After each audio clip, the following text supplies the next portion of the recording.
Hello, fellow watchers and enjoyers. Ash and Piggy back yet again for another edition of Watching Walford. It's episode number 82. Somebody asked the question, why was last week's episode 81? Because we've been doing it for 82 weeks as of now. It was a bot. Every single week for 82 weeks, we have come here talking about the EastEnders.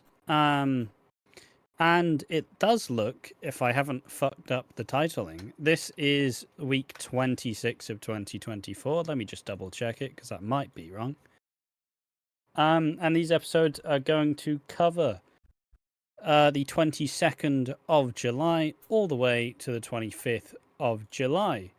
Whilst I check this, as always, this podcast is 30 minutes of us shooting the shit, and then from that 30-minute mark onwards, we talk about the EastEnders. At some point, I'll probably add chapters to it regularly, but till then, whenever I decide to do that, I'll just, when we get into it, I'll just get you with that. This is where you end the chapter and begin the new one very quickly. Okay, I was wrong. This is the 27th week. I didn't correct that in my notes. It's the 27th week of 2020, not 2024. No, yeah, it is 2024. Fuck me, I'm all confused. What year is it? And the main stories are, it's Dean's court date and the Six starts to fall apart. Penny shoots her shot, betraying her own family. Tommy assaults Kat, and creepy killer Reiss Colwell murders his wife. What do you mean? There's nothing to be disputed about that. Well, I mean, yeah, he killed her, right? But like, what do you mean? Well, he fucking did it, didn't he? Yeah, well, she was partly dead, so it's just finishing the job that God didn't want to do. That's a way to look at it. But yeah, those are all the topics. Honestly, this week was a bit of a sleeper week of EastEnders, in my opinion. Like, you go from last week, you're like, okay, this is kind of okay. It's not really particularly like amazing, and then this week is like, holy shit, what the fuck? What just happened? Like, there's a death. We get to talk about like one of the kids having a storyline. Obviously, most people hate the fucking kids in EastEnders. Mate, I'm down with this Tommy storyline, as horrific as it will be to watch. And I will say, during that segment of the podcast, we will go through the news article where it did actually announce that they will be doing a long-running abuse storyline with Kat and Tommy. And a fairly interesting, like, tale. I look forward to it. All that later. And I'll just be sat in my corner, like, try not to cry from abuse. So, yeah, I will make jokes, but just know it's trauma. I'm just doing trauma. And I'm not going to be making jokes of him actually hitting her. I'm just going to rate the punch. But I'm not going to endorse the violence. Don't hit your mother unless she's a bunt. Then you can hit her. But even then, don't do it. Let the police sort her out. Yeah. But yeah, so all that said, episode 82, week 27, 22nd to the 25th. That is exactly what's going on. We have a slightly later podcast watching, as Piggy was busy. He did the midnight screening at Deadpool and Wolverine, which I haven't watched yet, and I am going to watch. So yeah, there won't be a review just yet. It's going to be reviewed when Ash obviously watches the film, so I don't feel like, did you fucking see that Tobey Maguire Spider-Man comes out of the portal fast and then jumps back in the portal, and then everyone goes, oh, it's Tobey Maguire. Obviously, because I don't want to spoil the film for Ash. Like, I know he doesn't give a shit, but I don't want to spoil it for him. Like, I want him to enjoy, because it's an actual, in my opinion, a good Marvel movie. It was, all I can say, it's funny when all the cameos happen.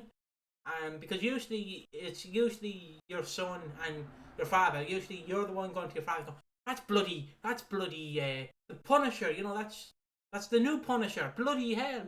No, my dad was going to me going, bloody hell, that was the Punisher from 1965. He was played by John Baum, and you know, he was in a few movies, you know, he was in Saints Row and all that. He was a great guy, and so every time there was a cameo, he just goes to me and goes, see that, he was a part of that film. And I was sat there buckled. I was stealing the popcorn, just like, it's so fun that's our dynamic. And then he just, outside the cinema, he goes, don't be telling people I'm a Marvel fan. I'm not a Marvel fan. And I'm like, okay, but you've seen nearly all the movies and all the TV shows. It's time to show off the old Coronation Street mug. You got Becky and Steve there. You got fucking Ryan Haley, you know, first proper trans character in Soap. And you got old Norris, who was a nosy little bastard. Fucking prick. Lovable, though. Sometimes. Yeah. Occasionally. And yeah, so I seen Deadpool and Wolverine, good film. We'll obviously review it when Ash watches it. And we will say spoilers because I know somebody's going to be like, bloody hell, it's been out for a week and you bloody spoiled it. Well, we did tell you when Ash watches it, we'll review it. And it'd be better because it won't be like me reviewing Fast and Furious 10 and Ash is like, oh, bloody hell, I don't know any of this. It's Fast and Furious. You know me, I do like to style it out usually, but sometimes I'm just like, nah. Sorry, I got nothing. Just on Fast and Furious, they're fucking the second part. I think it's coming out in 2026. I want to say they're filming it obviously this year and next year. But my God, if Paul, I don't want to use this, but if Paul Walker was alive, he'd be fucking disheartened with how the franchise turned out, in my opinion. Because you've somehow gone to space and now you're trying to kill Vin Diesel, who you can't kill. He's like Jason Voorhees. I think that's the one I'm thinking of. He's like any of the slasher killers, any really. of the slasher villains, you cannot kill him. He's been fucking Diesel. Dominic Toretto. But yeah, I did see Deadpool and Wolverine. It was a good film. Obviously, did you see that bloody cameo from fucking Tom Holland's Spider-Man when he came flying through the portal, got eaten by Topher Grace's Venom?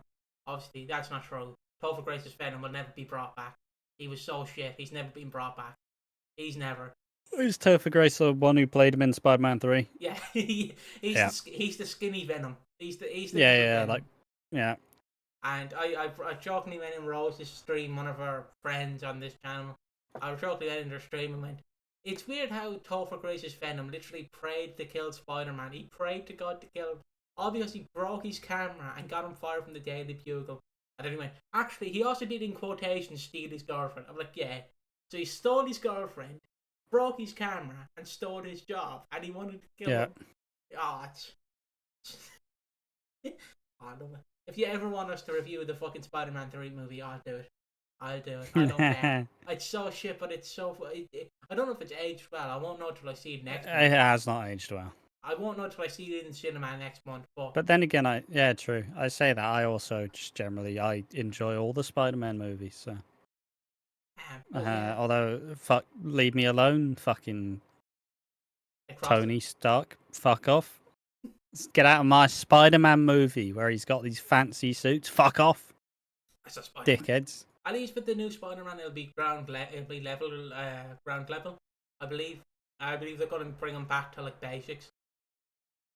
Obviously, I think the plan is to have Daredevil in the fourth one as like a kind of a mentor, but not like in the Tony Stark. It's like, you're a mentor to me, but I'm gonna hog it. Like he's obviously just gonna be there in a team up scene. I'd assume like how Andrew and Toby were in No Way Home. I'm guessing. But yeah, I want to show this very quickly. This have I switched it? Fuck it. Is my number lock's not working? Did I turn off my number lock? Fucking hell, what's happened here? I'm just letting you hang on. Oh, I'm on them. Do you know what? Actually, you know what happened? I was pressing number 3, but then I realized I was on number 3. Bloody hell! It's not changing. It's not changing. But yeah, obviously here you can see that I obviously I wanted a bit spoilers. I wanted to find out did Reiss kill her, so I asked Ash. He said Google it. Yeah. And obviously, as you can see here, there's a lovely fucking image right here where Reiss is being detained by 2 policemen. And Phil Mitchell is watching on, and it's Reiss with it's a PNG of his head in a police uniform. Who the fuck knows, mate. And then obviously here it's like Reiss killed his wife. EastEnders killer twist for Reiss as fans work out his victim. But it's obviously I know that you didn't watch the video, but do you reckon it's just like an AI voice? Oh, it has to be one of them AI scary voices, doesn't it? It has to be. Reiss Colwell murdered his wife, Debbie. But he isn't But he is a bigamist, as he is with Sonia. But they're not married. Like, fuck off. And the other one I want to bring attention to is this one here. Obviously, Ash can't see it, but it's technically the second one in the screenshot I sent Ash, but it's the third one in the second screenshot I took, where it's a picture of Debbie, but not Debbie, with a nosebleed, a gun or a knife. Yeah. Looks like a gun. About to shoot someone, and someone's just photoshopped Reese's head into it. It's yeah. fucking... EastEnders YouTube thumbnails are mental. It's mental. Because you know they make all these stupid thumbnails to get clicks. Again, going back to it, it's like recently they're putting Wolverine now in Irish Times or some Irish like website. Obviously rage baited a bunch of people. They went, "Oh, you're gonna rate it? Yeah, 1 out of 5. Shit movie." As like, you're clearly doing that to get people to click on your article. Wait, you mean that was just me rating Deadpool 2? Oh yeah. Thank you. Yeah, I've had enough talking about superhero movies now. I had enough about 5 minutes ago. But yeah, that you can tell by that obviously that's just EastEnders YouTube. Really only some would say our thumbnail game needs to get better, but I'm lazy, so. Our thumbnail game needs to be like this one. If it ain't broke, don't fix it. It needs to be like news. That's my motto. It needs to be like news EastEnders, Oscar Brock 7, W7 Emma, or 45 subscribers, 130 videos. With like them thumbnails of stock image of a man being detained by police. The Reiss Colwell face on it. But how you doing, mate? How's your week been? My week's been good. San Diego Comic Con obviously is happening this week, which for people who don't know is basically where nerds get to wank off. Who doesn't know what Comic Con is? And they obviously reveal new movies and new TV shows. But for me, they reveal new action figures. And Jesus Christ, it's only been day 2, and about 100 Hulk Hogan figures have been revealed. Hulk Hogan he's in the toy market all over again. Because obviously this year is technically the 40th anniversary of Hogan, I believe. Well, as a big star. And they're like, okay, we need to get Hogan in every set. And it was mental. And they also revealed a couple of punks.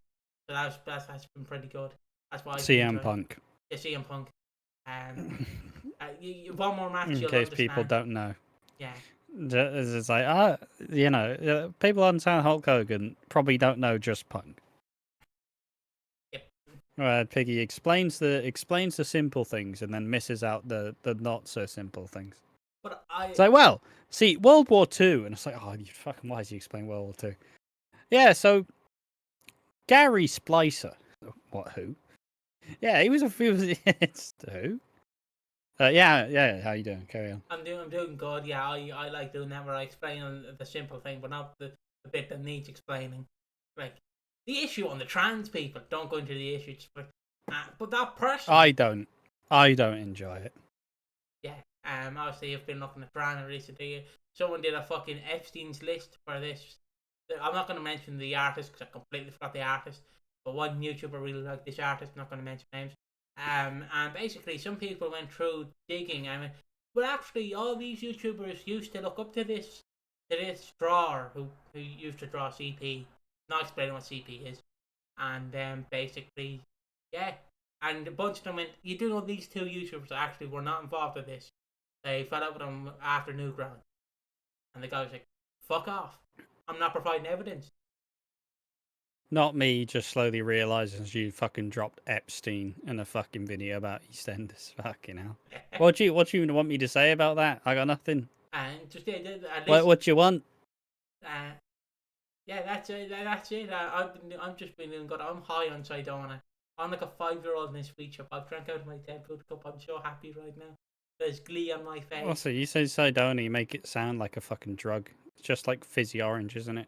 It's fizzy apple. It's basically non-alcoholic drink for kids. Fizzy apple cider, basically, for kids. Which I'm not sure why you go for cider without the actual cider. That's some rogue shit right there. Like at least if it's giving you heartburn, fucking just tank it when it happens.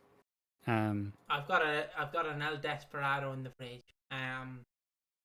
Non-alcoholic. Terrible. It's terrible. Don't know how Sledge drinks them, but we'll find out. Beer and tequila. Yeah. Yeah. Yeah. Fuck that. How have you been?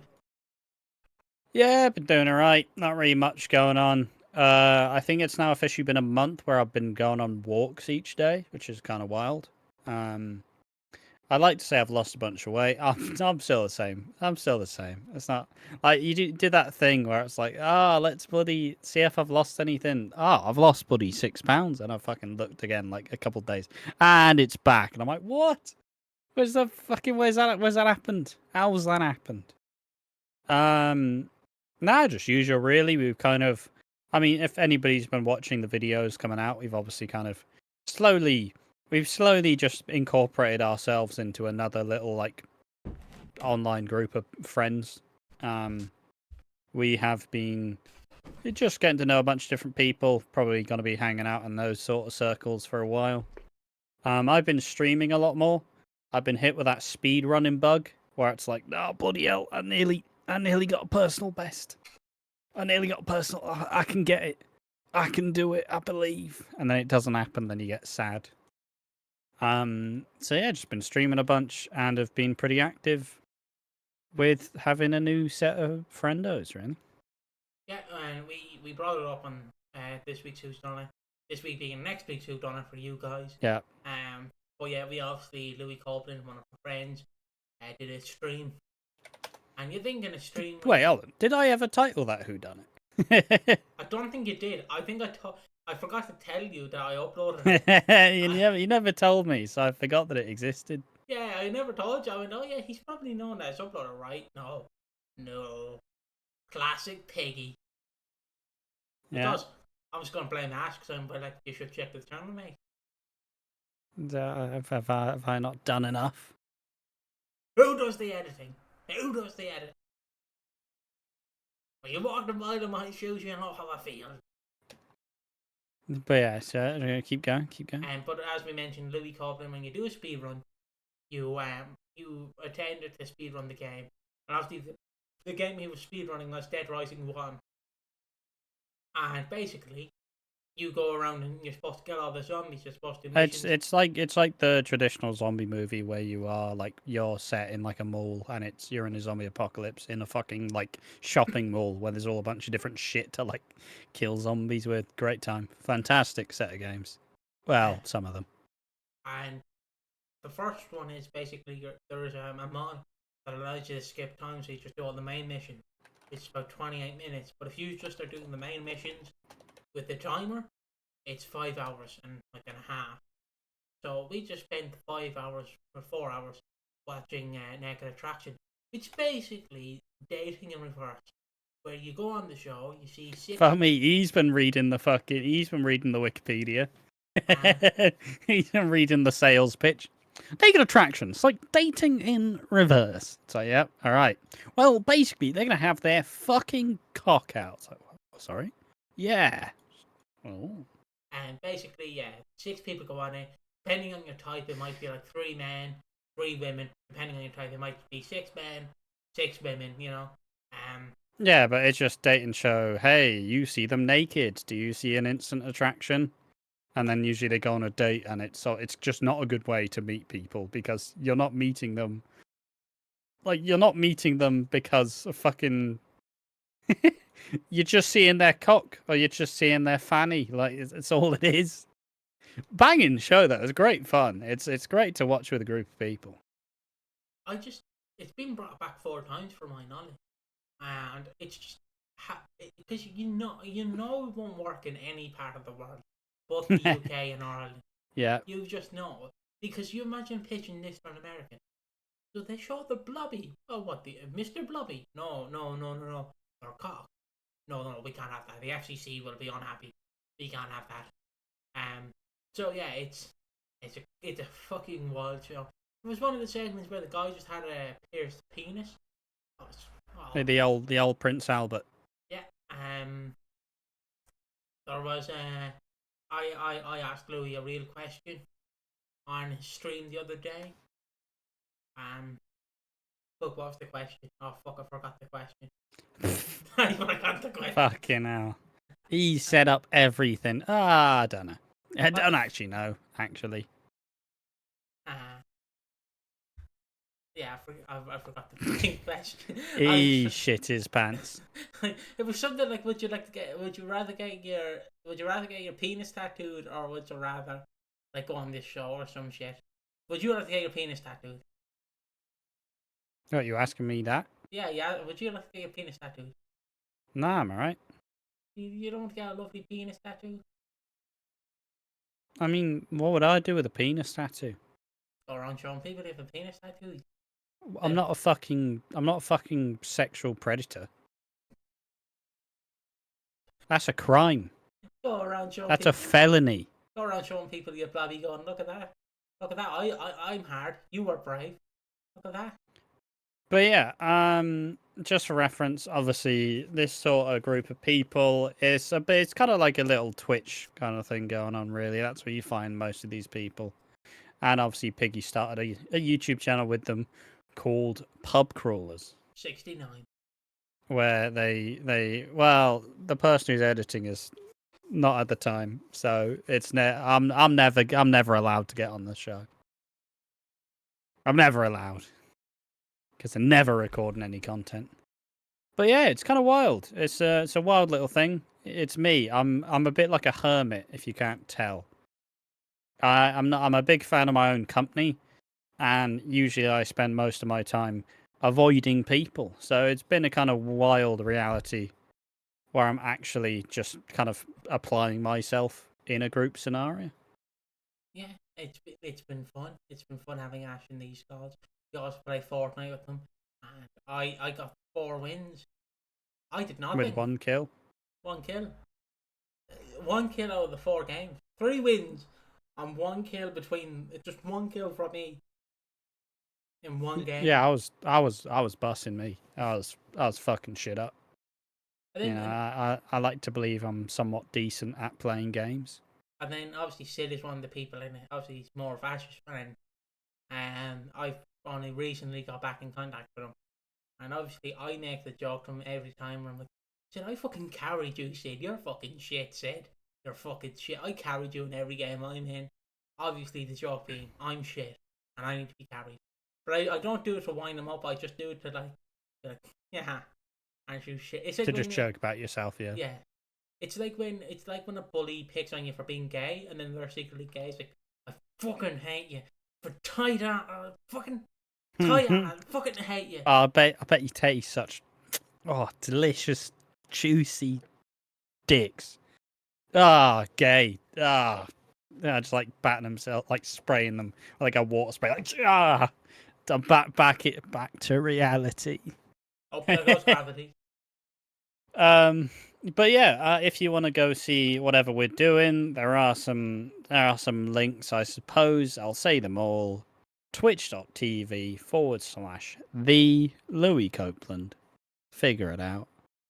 Twitch.tv/Sid SID 3300. And it's just in general, that sort of shit. That's where we'll be at. You forgot one.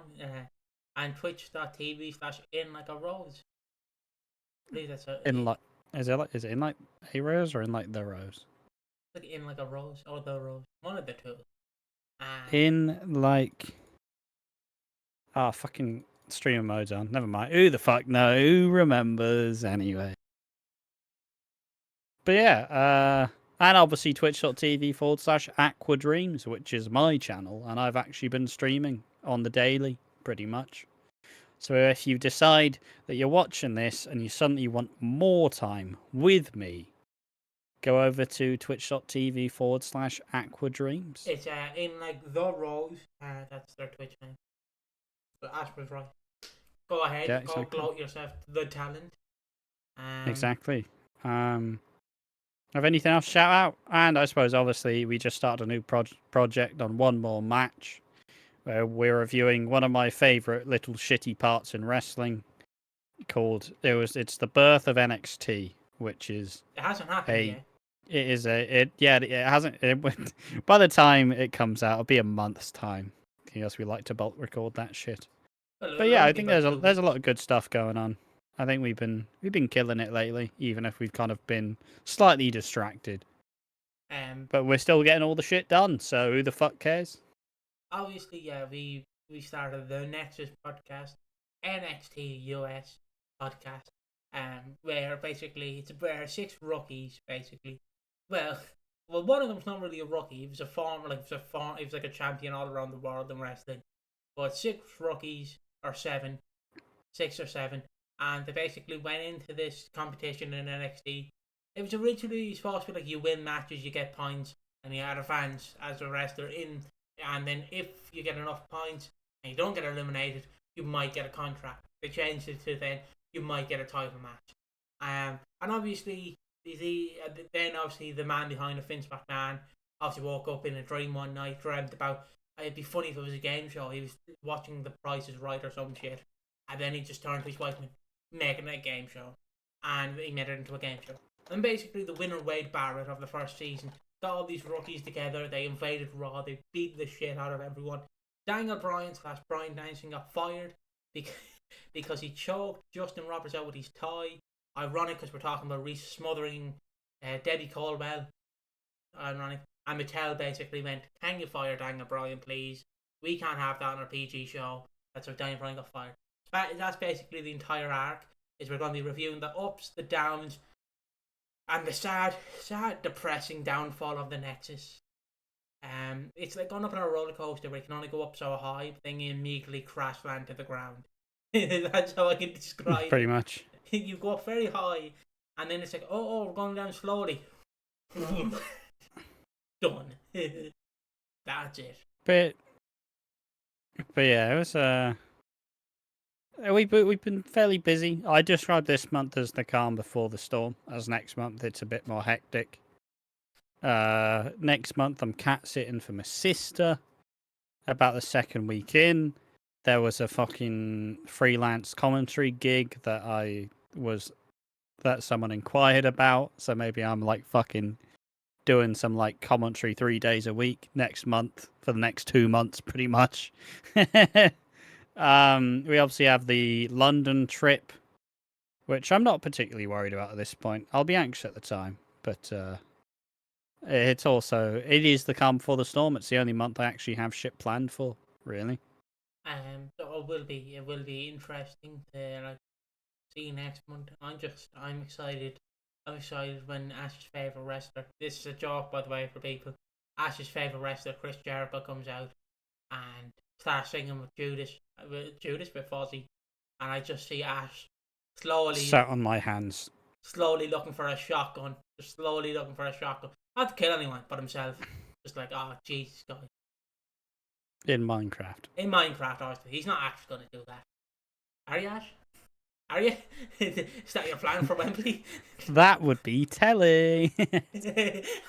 Oh, fucking fart. I don't know if that picked up on the camera. It did not. I didn't laugh part. I laughed so hard I farted. Mate, I'm an old man.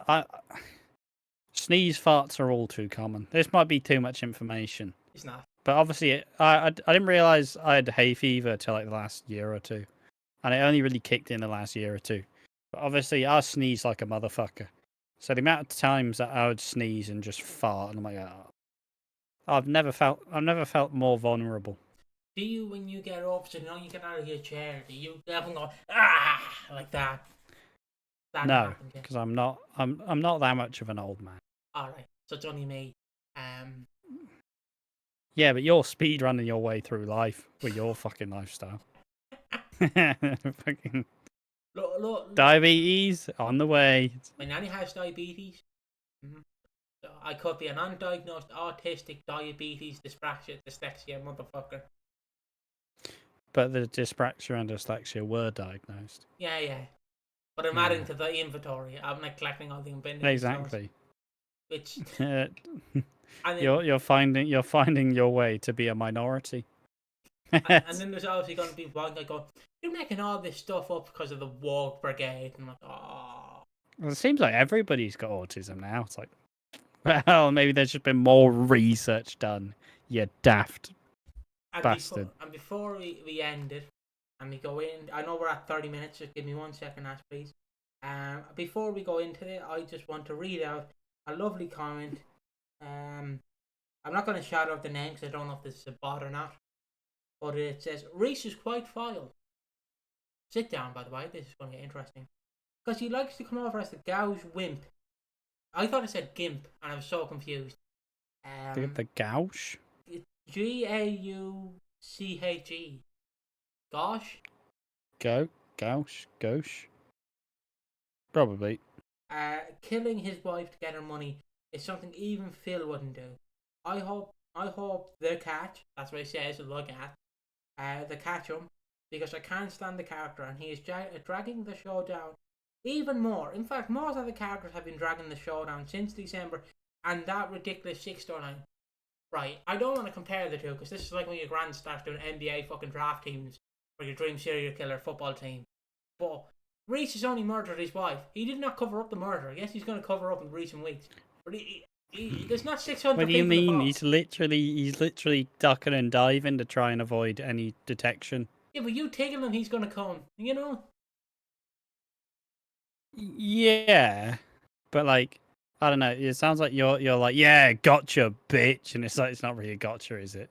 You know, Like it's not even that impressive. It's just I find it funny where like there's I thought you were just gonna fucking shadow like someone being like, you need a haircut. No. Then obviously I was gonna be like, fuck you, I'm gonna grow it out. I'm gonna grow it out with no haircut. Fuck you. You could grow. I'm looking forward to the time. I'm looking forward to the time because when the hair's short, obviously this bit is like it fucking sticks up naturally.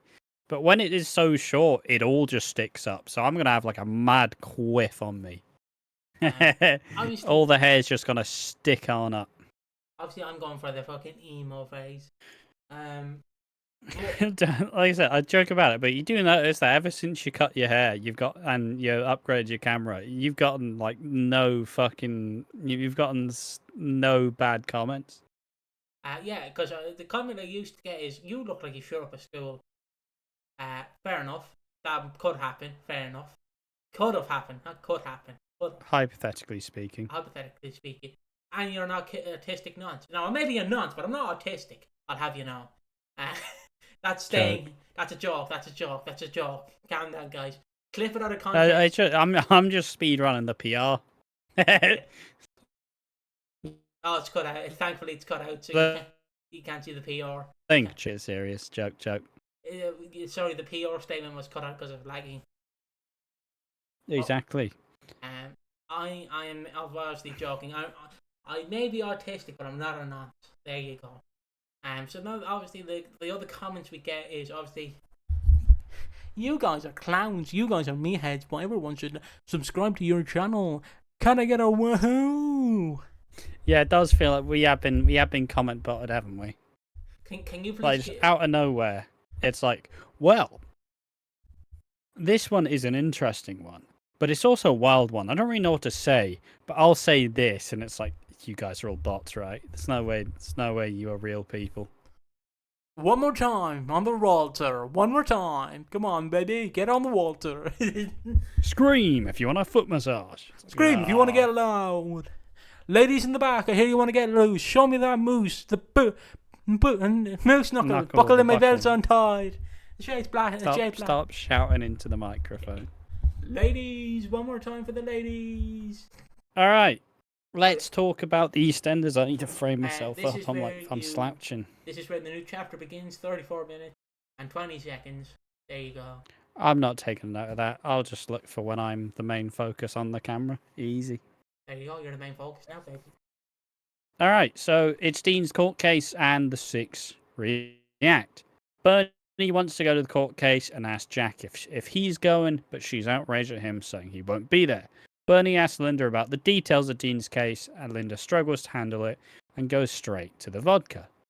Bernie tells Linda how Dean pleaded not guilty. Linda is mortified and says, of course he's not going to plead guilty to anything. And she heads straight to the cellar and downs a bottle of vodka. Johnny says the court case is in September. And now, with two things that have been confirmed for this year, we generally now know how this year's going to go. So August, nothing is confirmed right now. But in September, we are obviously going to have the court case, which is when the 6 is going to ramp up like a motherfucker. we can probably assume that Shirley's going to return in September during the court case. If we had to guess, it's probably the perfect time for it, ahead of Christmas. And then you have George and Elaine's George and Elaine's wedding, which is in November. November, 24th, which I would like to say is probably when we're going to get that David Wicks return. Let's be honest. I think that's the perfect time to have David Wicks return, meddle with Cindy, and out the junior affair. I think that's the perfect time to do it if you are going to do it. So now we have September and November, two like roadblocks ahead of Christmas. So yeah, we are finally starting to get more of an idea as to how this Christmas is going to go. Maybe which I think is pretty cool. September is probably also when Chrissy Watts returns around that time. Yeah. Well, yeah, probably with a Dean court case, if I had to guess. Well, that's if she returns and Twitter doesn't fucking try and grab her before she gets on set to record a video, or to record a fucking video for it. That's a joke, obviously, guys. Did not land because I was drinking this water. Did not land. I know it didn't land. I mean, it wouldn't have landed if I wasn't drinking my water. I know. That's hopeful from you. I know. You have to work for your laughs, Sonny Jim. You have to work for him. Now then. I'm like a fucking. I'm like a pile of shit, and I'm just getting all these flies on me. I'm getting the flies. I'm landing the joke. But ultimately, I still look like a piece of shit. I don't. I look fine. I think you look. I think you look like you could be in Tom's the Tank Engine. What's that even supposed to mean? You could either be a tank engine or you could be the fat controller. Sorry, the round. That's pretty rogue. Oh, sorry. The round controller. I don't know what his new pronouns are. What his new. That's not pronoun. His new alias is. I think he's the smooth controller or some shit. Yeah, if you were doing the names, you would call him the rotund controller. Because that's the Piggy way to call something fat. Way of being brother. He's not fat. He's just a bit rotund. But yeah, carrying on though, that was just an interesting point, seeing how the year's like going to shape up. Sharon asked Linda how she's been coping, and she fears standing up to Dean in front of court. It'll be really hard for her to keep it together. And Sharon says she's proud of her for staying sober, but little does she know, yesterday she relapsed. Elaine supports Linda, who's drinking more, and tries to get her to believe that as hard as it will be standing up against Dean, it will show true courage to stand up to that man. Which, you know, I've already seen people having a fucking where, call the fucking ambulance. People are complaining about Elaine being a bad mum again. And it's like, look, if you've ever been around anyone with addiction, there's only so much you can fucking do. Like, yeah, no one really knows the right way to deal with things in that situation. Sorry, and Elaine just calls Johnny and it's like, hey, look, this has happened. You know, it feels like you should know. Like, is that not the right move? Like, what's Elaine gonna do? Look, Linda, you need your mum. Come here. Like, it's Elaine. she's clearly got some emotional issues going on as well. It's like, it's just how she is.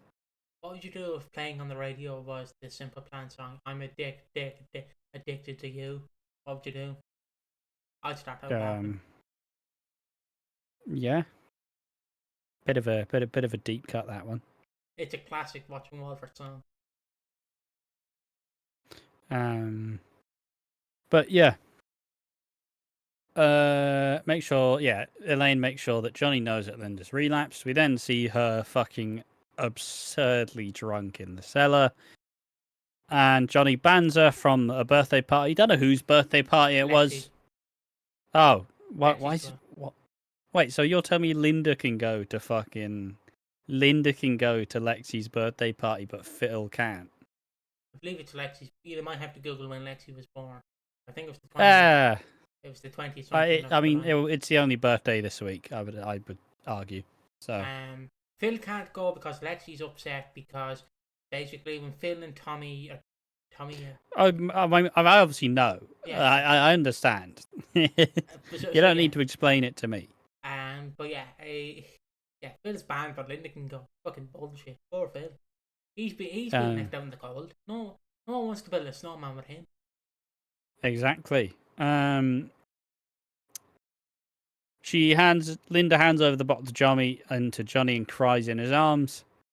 God, this is heartbreaking though. As much like, look, they did so well rehabbing Linda's character last year that even my brother, who managed to miss all of the Linda like rehabbing the character, even is like, fucking hell, it is depressing, isn't it? You just see her just completely just in despair, and it's like, oh, fucking hell. It's absolutely rough. Fair play. She plays it very well.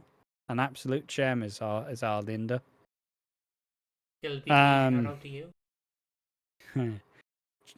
Johnny Phil Sharon in on it, who is talking with Phil, questions if Linda may go the same way as Angie. He's kind of like, fucking hell, a bit dark that. Fucking hell. So you telling her she's gonna fucking die? Yeah, maybe. This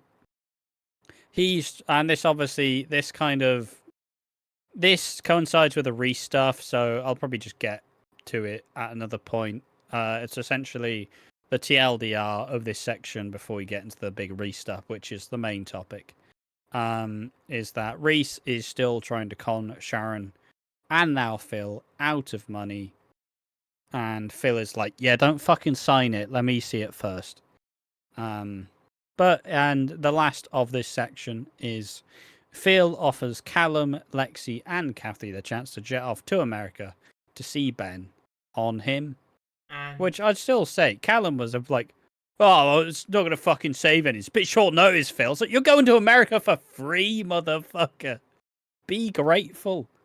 This is obviously going to upset the stands next week, because next week is when we get the Jallum relationship started. Because yeah, Johnny and Callum. Kathy's like, oh yeah, you should just try it on with Johnny, move on. And then obviously you're going to have people, I need to just switch to me, obviously you're going to have people on their fucking keyboards. How dare you split up Callum and Ben? How fucking dare you? Fuck off. Rogue for you to be saying that with your posture the way it is. He's got me. He's got me. He's got me. He's got me. Anything else on this, or do we go into the next topic? Just quickly. I'm scared. I'm scared for Callum. I'm scared the stands are going to get him. Mate, I'm all for Callum to do literally anything on the show. I'm glad Callum might actually be getting a lovely relationship with a man who actually cares for him. Using him a little bit because he knows about he doesn't know, but Johnny knows. Yeah, like still manipulating him. But it's like, would you rather be manipulated by someone who's never going to love you, or be manipulated by a man who might tickle you and give you kisses and give you chocolate and throw chocolate or wax all over you and lick it up? Because I know who I'm choosing. I'm choosing Johnny in that situation. You definitely got a bit too into that fucking analogy, didn't you? Yeah, but I licked some fucking chocolate off you, fucking waxed. Oh, and it burns. It's fucking. Callum and Johnny. But yeah. All right. I don't. People already want Ben back already, and I'm like, please, no. No. He is like that. Right. If people say they want Ben back, we're bringing back Whitney as well. How's that fucking? And we're gonna bring back Brittany as well. How about that? Shut the fuck up. Not only do they want Ben back, they want the shittest Ben back. They want Max Bowden Ben back. And I say they. We all know who it is. It's the Stands. Also, I listened to Stan recently. Still a depressing song to this day. I keep forgetting how depressing it is because of Dido's verse in it. That's Elton John's verse. So Elton John did a cover of it with Eminem. It was fucking garbage. It was fucking garbage, but I still love the verse because he's just mummering. He's just mummering. That I basically do. I just forget how depressed Stan the song is. And I hate Stan culture. I'm like, if we ever get Stans, I'm gonna hide. Penny shoots her shot, betraying her own family. This week sets up that Penny is fucking depressed of her life. She's fucking fed up of because she's working on the market stall. She's barely paying the bills. It ain't. It's not all. What's the going up Millhouse? Something like that. What's the fucking It's all phrase? going up Millhouse. Poor Millhouse. It's all looking up Millhouse or some shit like that. Avani steals from Penny's market stall, and yeah, we see how disgruntled she is because she obviously believes that she should be doing bigger things than this. Her and Chelsea talk through their options as Ravi hands the top of Avani's stall back. They joke about men, and Penny starts to ask about Peggy's and how it runs, and she offers to allow Penny to run a marketing night, which gets her foot in the door. Notice how awkward it's going to be talking about Penny and Peggy's, for fuck's sake. Stop. Change your name. It's over. Penny and Chelsea... Penny's in the Peggies. Penny and Chelsea joke about cocktails, and they banter back and forth. And they prepare to work the bar, and Penny gets Chelsea into trouble. Phil walks in, catches her drinking a bottle of champagne that Penny opened. So Phil demotes her and has fired Chelsea from her job at Peggy's, and Phil says, "I don't like being made a mug," and then I don't know, just walks away angrily.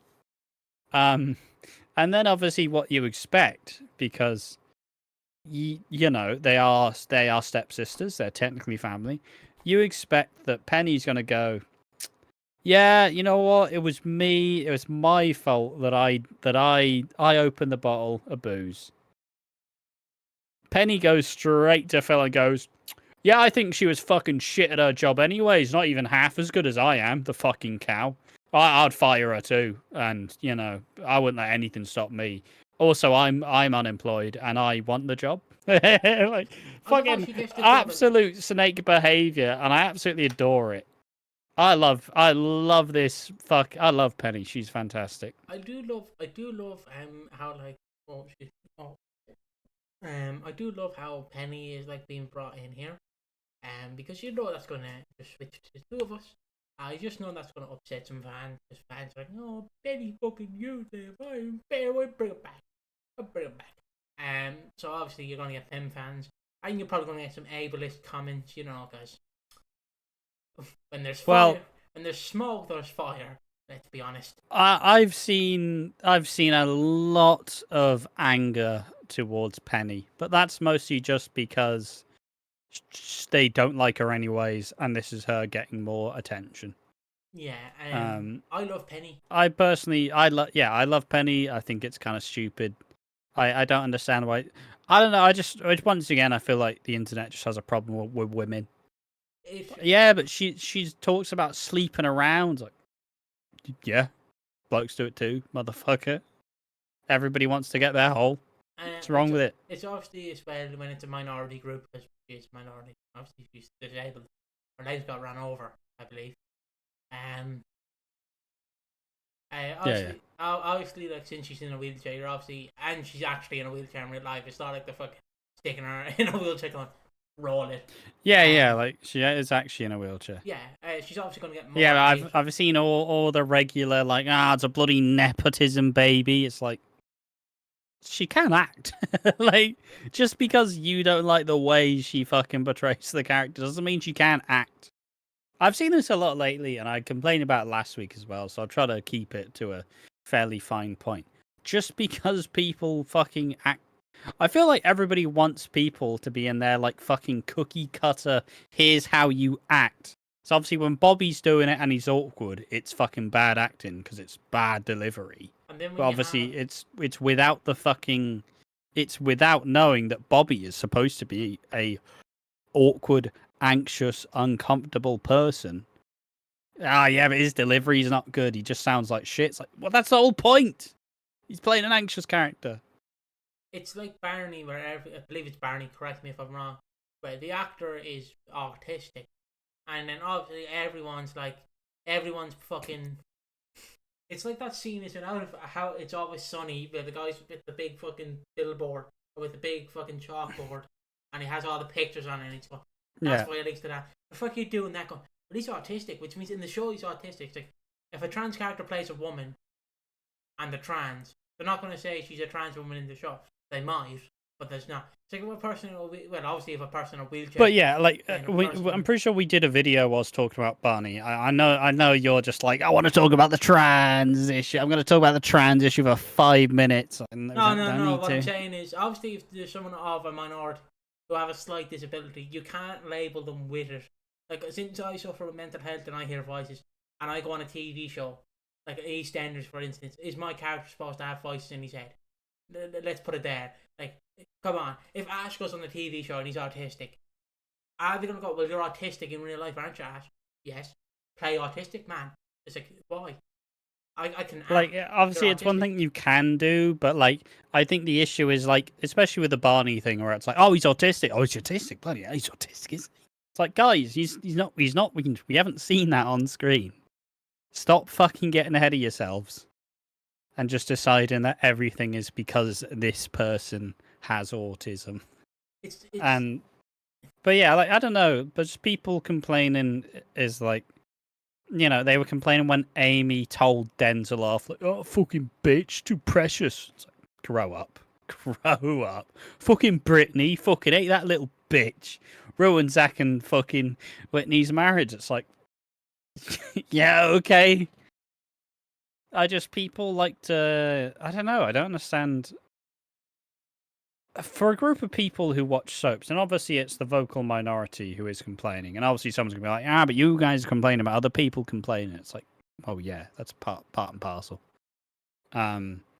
It's just, for some reason, there's such a weirdly, like, people both have the highest expectations and the lowest expectations.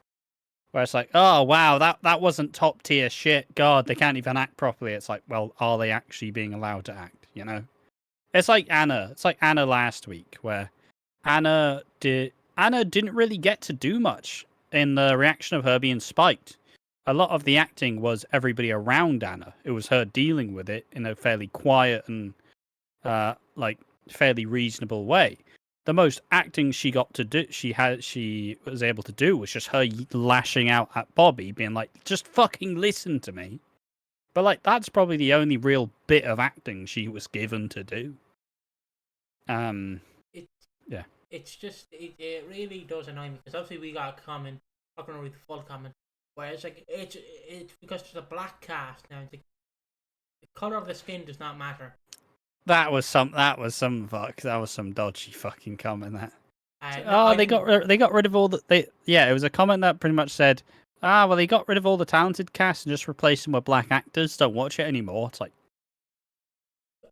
okay, that's just because of a character's background doesn't mean that they're all fucking shit. The perfect way I can sum this up is when I was going on Twitter to look at some stuff. Ash knows what stuff, to look at some stuff. Obviously Twitter likes to recommend these fucking, like, well, actually, Brie Bella's a shit wrestler, shit like that. Obviously Elon Musk put out a tweet, and in the current, as people know, Joe Biden has stepped down for presidential, and basically he has elected Kamala Harris, or Kamala, I don't know how you pronounce it. Kamala. He is elected her, but obviously it's not official yet. And obviously there was a video from 2 years ago where she went, "My name is Kamala Harris. I wear a blue dress. I identify as she, her. That's my pronouns." Elon Musk saw that and went, "You want this woman running for country because she said she, her pronouns? America gone woke." It's like, so what, Elon? So what? She's using common English. It's just like, why are you getting mad because she said, "I identify as she, her"? It's like that. It's like if there's a black character on the show, it's like, well, it's like it's Silver Surfer in the new Fantastic Four movie. It's supposed to be it's supposed to be played by a woman. Obviously, a bunch of people went, "Bloody ruining Silver Surfer." I'm like, name me one person who's a fan of Silver Surfer, bar Rey Mysterio. Name me one fucking fan. Name me one fan. Because it's the one thing that pisses me off. I don't care if you replace Wolverine's now a woman, because in any universe, anything can happen. There's a universe where I'm the talent and Ash is me. You know, there's a universe. It's just fuck that universe. I don't want to be in that universe. I've worked hard to get to this point. But I just don't understand why people get upset about these things. It's like, so why is he autistic? It's like, yeah, people put characters in boxes and then get upset when their really like small view of this character takes over. It's like, but there we are. That's the segment of us complaining about it. Yeah, I don't understand. I do enjoy Penny. I love Penny here. I think it's a really interesting way to do that. Like, are we just beyond the point where, well, look, we're soap fans. We love it when there's drama happening. Is this not what you want? Like, this is what I fucking want. Penny, she needs a storyline. Don't know why she's been brought in. Doesn't have a storyline. Storyline happens. Storyline shit. Like, fucking. It's basically how again, compared to movies. It's basically like when your favorite movie gets rebooted, and they introduce a whole new cast. Maybe they have the original main character in it as like a hi, I'm here, I'm the driver in this new movie because I was in the original one. I was the main character. Obviously, they might have hints to that. But it's obviously like if you see a franchise you grew up with being rebooted, I guess in this sense, continuing on, moving on from all the past characters, bringing them in, and obviously not having the main roles anymore. You're obviously going to get mad because it's not how you view it. But if we kept all the characters from 10, 15, 20 years ago, would it advance? Yes, it's fun bringing in David Wicks to have a reunion and be like, Cindy, let's have a couple of pints and chat with the lads. You remember that time we tried to kill Lean? Obviously, you're going to have that. But it's a revolving door. Everyone has to come in. Everyone has to get their stick in and leave. Some people stay for 5 years. Some people stay for a lifetime. It's just the thing. I don't know why people are upset and saying modern EastEnders sucks. You hate it because it's been rebooted in a sense, or soft rebooted, I guess. And you just don't like that it's continuing on. It's like all the people that watch modern Simpsons, well, don't watch it, but see, like, there was a famous example where they did this kind of parody. I can even give a suppose more soap example. Is when you watch soap from like 20 years ago, where it's like all the characters are different now. I don't like it. It's like, well, yeah, you're obviously at a different point in you're at a different point in your life when you were watching it initially. Obviously, if you're watching it now, it's going to come from a different angle, because me watching soap in 2024 is different from me watching soap in 2018. It's different from me watching soap in 2010, you know? It's obviously how I want to say it. It's obviously like, obviously we grew up with wrestling as well. It's obviously like Ash going on modern wrestling, so he doesn't mean it. It's just not how he viewed it from 10 years ago. Just because Ezekiel Jackson is no longer on a big stage doesn't mean he hates modern wrestling. It's not for him. Like, even when we go back and review old wrestling from 20 years ago, we don't understand it. But we're not complaining that we don't understand it. We just think it's boring. It's going to be that thing where if we go back to 20, 30 years ago and review EastEnders, we might not be invested with it because we might be bored. It's like the Lucy Beale stuff. We kind of grew up with that kind of thing, so we kind of are more invested in it compared to if we had to do Dan Watt's return from all three, not his original stint where he got shot in the canal. So obviously you have to, I know you have to appeal to people. I just don't understand this rage bait thing. I just don't understand it. But that's my entire point. It's just, I don't know why people, like, because obviously when Ash said Penny got a lot of hate comments, I bet there's some ableist comments just fucking in a fucking wheelchair. Bet that's why she's picked over everyone else. Get a storyline so they can get an award. It's like, no, you think I'm way too much into this. You think I'm way too much. Pretty much. And then following this up, as this section has been way too fucking long. Yeah, so she says how the club... Penny puts out her hat in the race for the job, and then just completely turns on Chelsea, just like, well, if you wanted the job, you shouldn't have been drinking on it. If I see, as I am the new manager, which I am the new manager. Call me Miss Penny, thank you very much. I am the new manager. No, Miss. Anyone who steals drinks from the club will be fired on the spot. And as much as Chelsea's like pleading to, like, you know, the honest, nice side of Penny, she's like, you know, just tell Phil that you made a mistake. And then Penny just goes, yeah, but I didn't make the mistake. You did, though. And it's just like, yes, she's absolute fucking dick. An absolute prick. Imagine that. You imagine I got you kicked off the show and then was like, well, you shouldn't have done that. It's like, well, I didn't do that though. You set that up. Well, sucks to be a loser. It's fucking like, yes. I can compare this to an actual soap comparison. Like when Dan Watts got set up when he got catfish. It's essentially that. Not my fault, it is. You were the one there. But yeah, absolutely fantastic stuff. Chelsea interrupts Penny's meeting with Phil, and she tries to run the meeting. She's like, oh yeah, she was a drug dealer.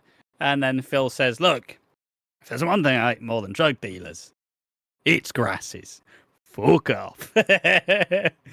You're on probation. Fantastic stuff. I really enjoyed this little small sub story this week. It was very good. It's nice to both have Chelsea and Penny both have personality, which they have been sorely lacking the screen time so far. Yeah. But yeah, great stuff. Really enjoyed it.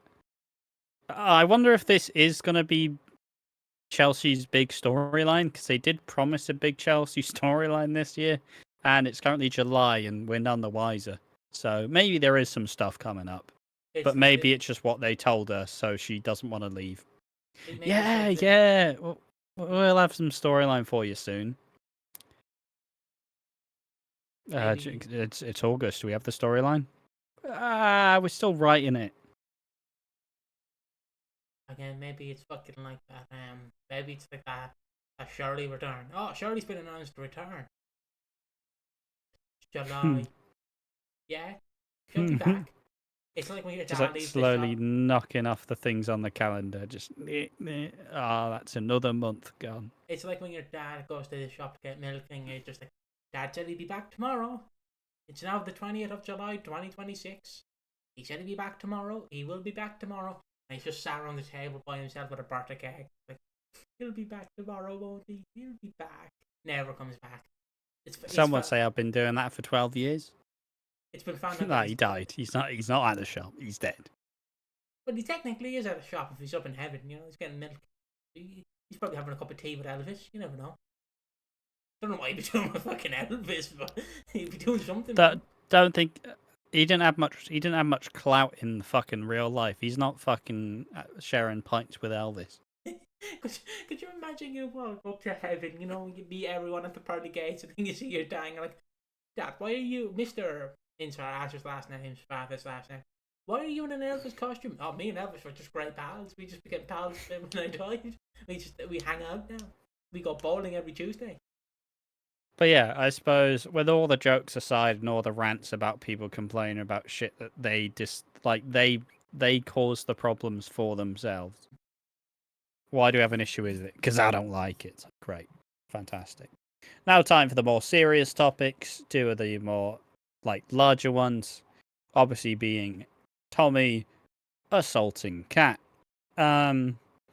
Tommy wants to keep the boxing alongside his new summer job. He's mostly angry because he wants Phil to be there.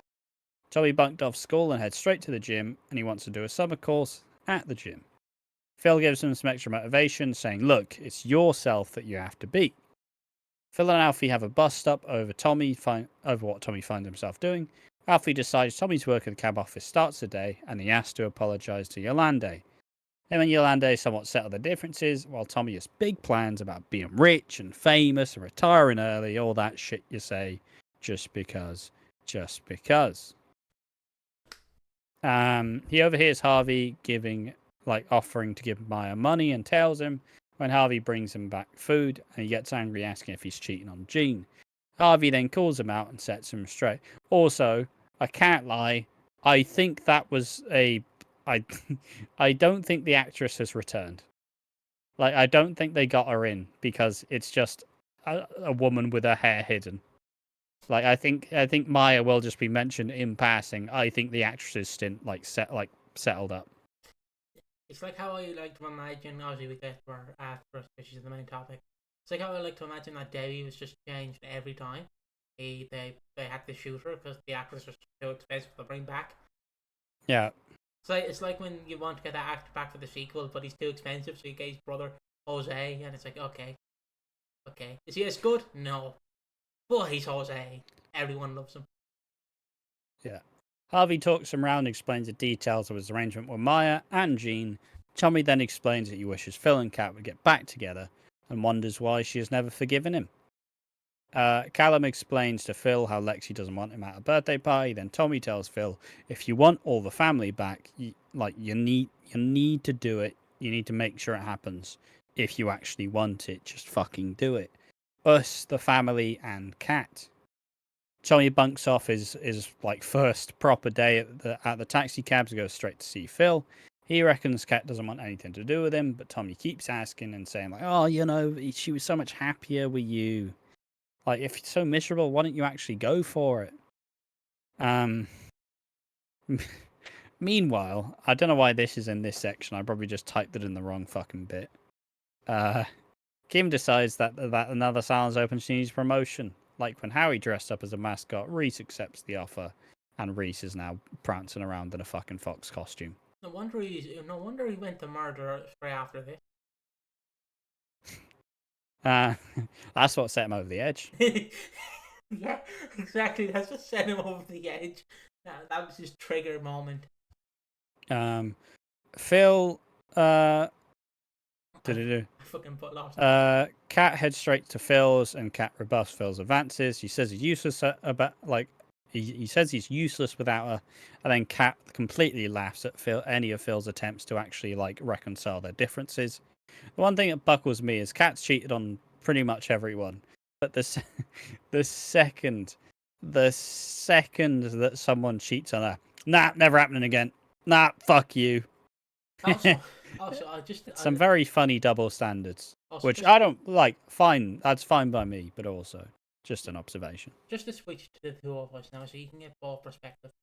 I love how she keeps saying Alfie's the better dad. I know Phil has never technically killed anyone, and neither has Alfie. Alfie cheated on you, blamed you for the assault that happened to you when you were younger. Took your cousin's or nephew or some shit child, went to run away with it. He blamed everything on you, Kat. In comparison to Phil, who literally just went, oh, I love you, Kat, you have a fat pussy, I love you, babe. And just went, okay, come here, Emma, give me a snog. I know who even in the last year, Alfie aggressively pursued, or not, maybe not last year, but when he initially returned, where Alfie just aggressively pursued Kat, even though multiple times she was like, I'm not fucking interested, I'm with Phil. And then he went, but you love me though, don't you? No, I love Phil. Stop fucking doing it. I don't want to compare the two, because obviously if you compare it to Phil, is definitely way worse. Oh yeah, he's definitely way worse. But in comparison into the last 10 years, Alfie's probably done some more heinous shit. In comparison, kind of.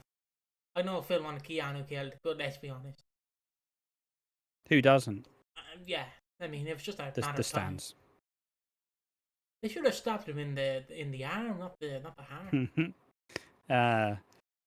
But yeah, it's been a wild thing because obviously it comes up later on, but also Tommy just about like a month ago was like, Dad and Kat, I want you guys to get back together. You guys should get back together. Come on. And obviously now it's like, you're not even a real dad, Alfie. I want Phil.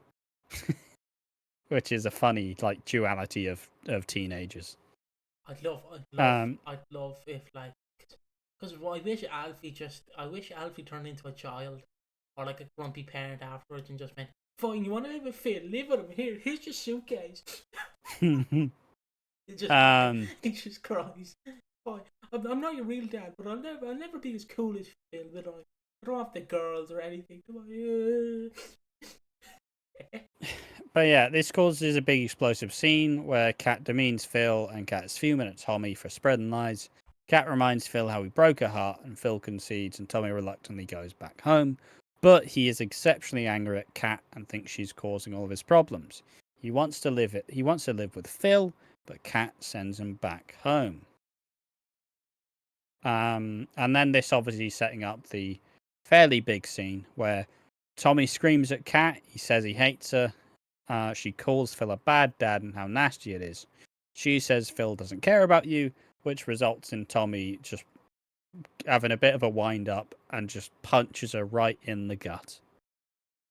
And in return, Kat pushes him over and he says, "You will regret that." And Kat then doesn't tell the truth about Tommy's outburst. Now, the last time I remember this happening, obviously Coronation Street did a big, probably more famous one where Simon was abusing his, kind of mum, Leanne, and this went over a long time.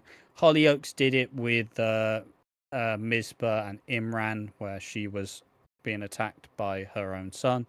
And now EastEnders has actually announced that they will be doing this. And they also previously did it for a little bit when they teased Dennis's, Denny's bad side, where he was, attacking Sharon back in the day. So, yeah, and this is where we now talk about the actual news article.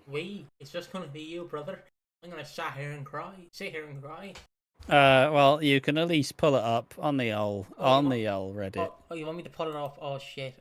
You should have told me that. You should have preempted me, brother. I did. Okay. I said we're going to talk about this on the podcast. You went okay. I put up. Okay. There we go. It's up. Do I need to zoom out? I need to zoom out, probably. But yeah, so I will read through. And then Piggy at some point will show it on the screen. I have it up on screen. EastEnders has announced a new child-to-parent abuse storyline involving Tommy Moon and Kat Slater. Tommy's behaviour has become a growing issue in recent weeks, and in today's episode, July 23rd, viewers saw the situation escalate significantly in dramatic scenes. Kat was shocked to discover Tommy's attempts to get her and Phil back together, and back at the flat, a huge row ensued between the pair. As Kat gave Tommy some home truths about Phil, his anger took over and he punched his mum in the stomach before she pushed him to the floor in response. Next week, we'll see Alfie vow to help Kat try a different tactic to discipline Tommy, but it seems that the issue won't be easily resolved. This soap has announced that this storyline is set to unfold this summer, with Tommy using his behaviour to control and dominate Kat. EastEnders will show how Kat Tommy's mother-son relationship is impacted by this abuse, as well as exploring the effects on the whole Slater Moon family. This soap is working closely with services Family-Based Solutions and PEGS, Parental Education Growth Support, and have also consulted with charity NSPCC to ensure the storyline is told sensitively. Executive producer Chris Clenshaw said in the statement, Kat is well known in Albert Square for a no-nonsense attitude and fiery temper. But this storyline will explore how Tommy manipulates Kat's unequivocal love for her son to exert his anger and elicit control.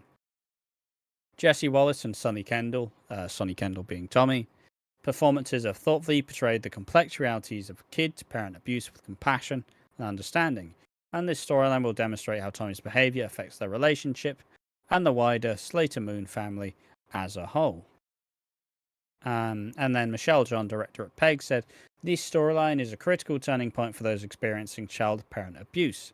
Not only will it shine a light on CPA, but we hope it will encourage important discussions and raise awareness of situations parental figures are facing across the UK and further afield. It was clear from our first conversation that the scriptwriters wanted to ensure this storyline came across in a way that was real, but with respect and compassion for those who have experienced or who are experiencing this form of abuse. We hope this will encourage parents, carers, or guardians to come forward and seek support. EastEnders, so yeah. EastEnders airs from Mondays to Thursdays, 7:30 PM. BBC One, the show also streams on BBC iPlayer. Most episodes drop early at 6 AM. Head up for TV broadcast, so there you go. Just in case you didn't know. Why does it feel like the line that you give to the slightly slow kid at the end? Just like, yeah, he has a line. He has a line. EastEnders airs on Mondays. Yeah, you nailed it, buddy. Good job. Yeah, you good, Dad. You did good, son. Thank you. I say that. I had a line in my year 4 school play. I said they're stale. Nailed it. That was. It's like Oliver Twist. It's like when you. I was a shit actor, me. It's like when you're like a twin. When you're twins, and like obviously your brother gets the more dominant role. He gets to be Jesus in the play, and you're You're like a disciple. You are like the shepherd. Yeah. You're like you're not even the shepherd. You're the sheep. You're sheep one. Your only line is ma. So like, I'm just imagining in the household. I know this is supposed to be about domestic abuse, but imagine the household like the brother going, yeah, and then as I Jesus stood upon my people and said, "Let there be light. I showed light out of my hands. I am God." Okay, now Timmy, it's time for your lines. Bah. Oh my God, Timmy. Oh my God. Wow, nailed it, Timmy. Good job. I say that I probably in another world I was that kid. But yeah, Sorry. to get back to the actual serious fucking, obviously this being announced as a big important storyline, I obviously think we've seen the signs of it already, showing that Tommy is now showing how angry it is, and as a parent who does actually love her child, she truly is kind of torn with how much she wants him to sort it out, but because she loves him, it's going to be really hard for her to actually do it, because at the end of the day, yeah, I mean, take fucking Dot's relationship with Nick, right? As much as he may have hurt her multiple times, at the end of the day, she still would do her best for him. And I think it's going to be an interesting one to see. Because, like I said, Kat, and Clenshaw said it pretty aptly. Kat is obviously a big, loud, kind of, maybe not obnoxious, but kind of outrageous character. She's fiery, she's feisty, she doesn't take shit from anyone. But obviously now we'll see abuse inflicted on Kat, who, as we said, is that big, bold character who doesn't take any shit from anyone. So it'll be interesting to see how they portray it in such a way, because at the end of the day, Kat will probably take a bit of a hit in general. A lot of her confidence might go down as she is controlled by her son. And I just think it's a really interesting story to give. Unlike most people, I don't hate the fucking kid actor. I like most of the teenage actors on the show. I think they're quite strong. I think Sonny Kendall's a decent actor. I think he's never really had much to do, but he's always done a somewhat of a good job of it. So, and obviously it's about damn time that Kat Slate has actually got something to do, because for the last like 2 years, she's been like fucking sleepwalking through her time on the show. So, oh, you still there? Yeah. Yeah, but are you actually doing anything? Yeah. Yeah. So it'll be a good storyline to tell, and I look forward to it. Also, note that he's probably, I don't know, is it the summer holidays now? Is he no longer at school? Is that why Well, they this had the would have been time to filmed like actually months. put him on there? This would have been filmed months ago. Yeah. And also, your summer holidays are confusing compared to mine, because we got off at the end of May, start of June. Like the primary school kids would get off the end of June. You guys seem to get off at the end of July. I just got a month off. Yeah. We got 2 months off. Yeah, but what? Fucking hell, really? So in secondary school, depending if you had an exam or not, you'd finish at the end of May, and if you had exams, you'd finish the second, maybe third week of June. But if you're in primary school, you finish on like the 30th of June and go back at like the 26th of August. So you get 2 solid months off. That's why it was always hard when you had divorced parents, because I was like, who takes them the longest? Who takes that leadership for the longest? Also, I'm just going to put a bit of a not positive light on this. I'm not touching the abuse. But Sonny Kendall sounds like a brilliant fucking either sounds like a brilliant porn name or sounds like a brilliant band name. Like, could you imagine now introducing to the stage? Let's go with a band name. Let's introduce to the stage Sonny Kendalls, and then they perform Wonderball, and then it's go. They just do covers. Yeah. But yeah, let's get round to the rest of this storyline. At the end of the day, it'll probably be a hard one to watch, as no one wants to see your favorite character. Kat probably is some people's favorite characters of all time. Nobody wants to see their favorite characters being hurt. But like I said, she will absolutely fucking knock it out the park, and it's about time she gets something fairly important to do. And obviously the ramifications of this storyline probably lasts a decent chunk of time, because I feel like that relationship will be very hard to kind of make up. You know? So I'm looking forward to it. Also, we didn't do it in a news video because, I don't know, we were busy. I didn't like it. I blackballed him. I didn't show But yeah, Kat tries to talk to Tommy, and he explains he's still angry about her hitting him. She wants an apology from the punch, but he says he isn't getting one. Kat decides the holiday is cancelled as she storms out. Fucking, I did feel really bad for Kat here because obviously Kat just wants Tommy to apologize, but you can tell that he isn't, so she just has to deal with it. And then the second that she's like, fucking hotel's cancelled. Fucking Alfie's like, Kat, what you doing that for, you bitch? You got the kids all fucking worked up for that. Fucking hell, what's wrong with you?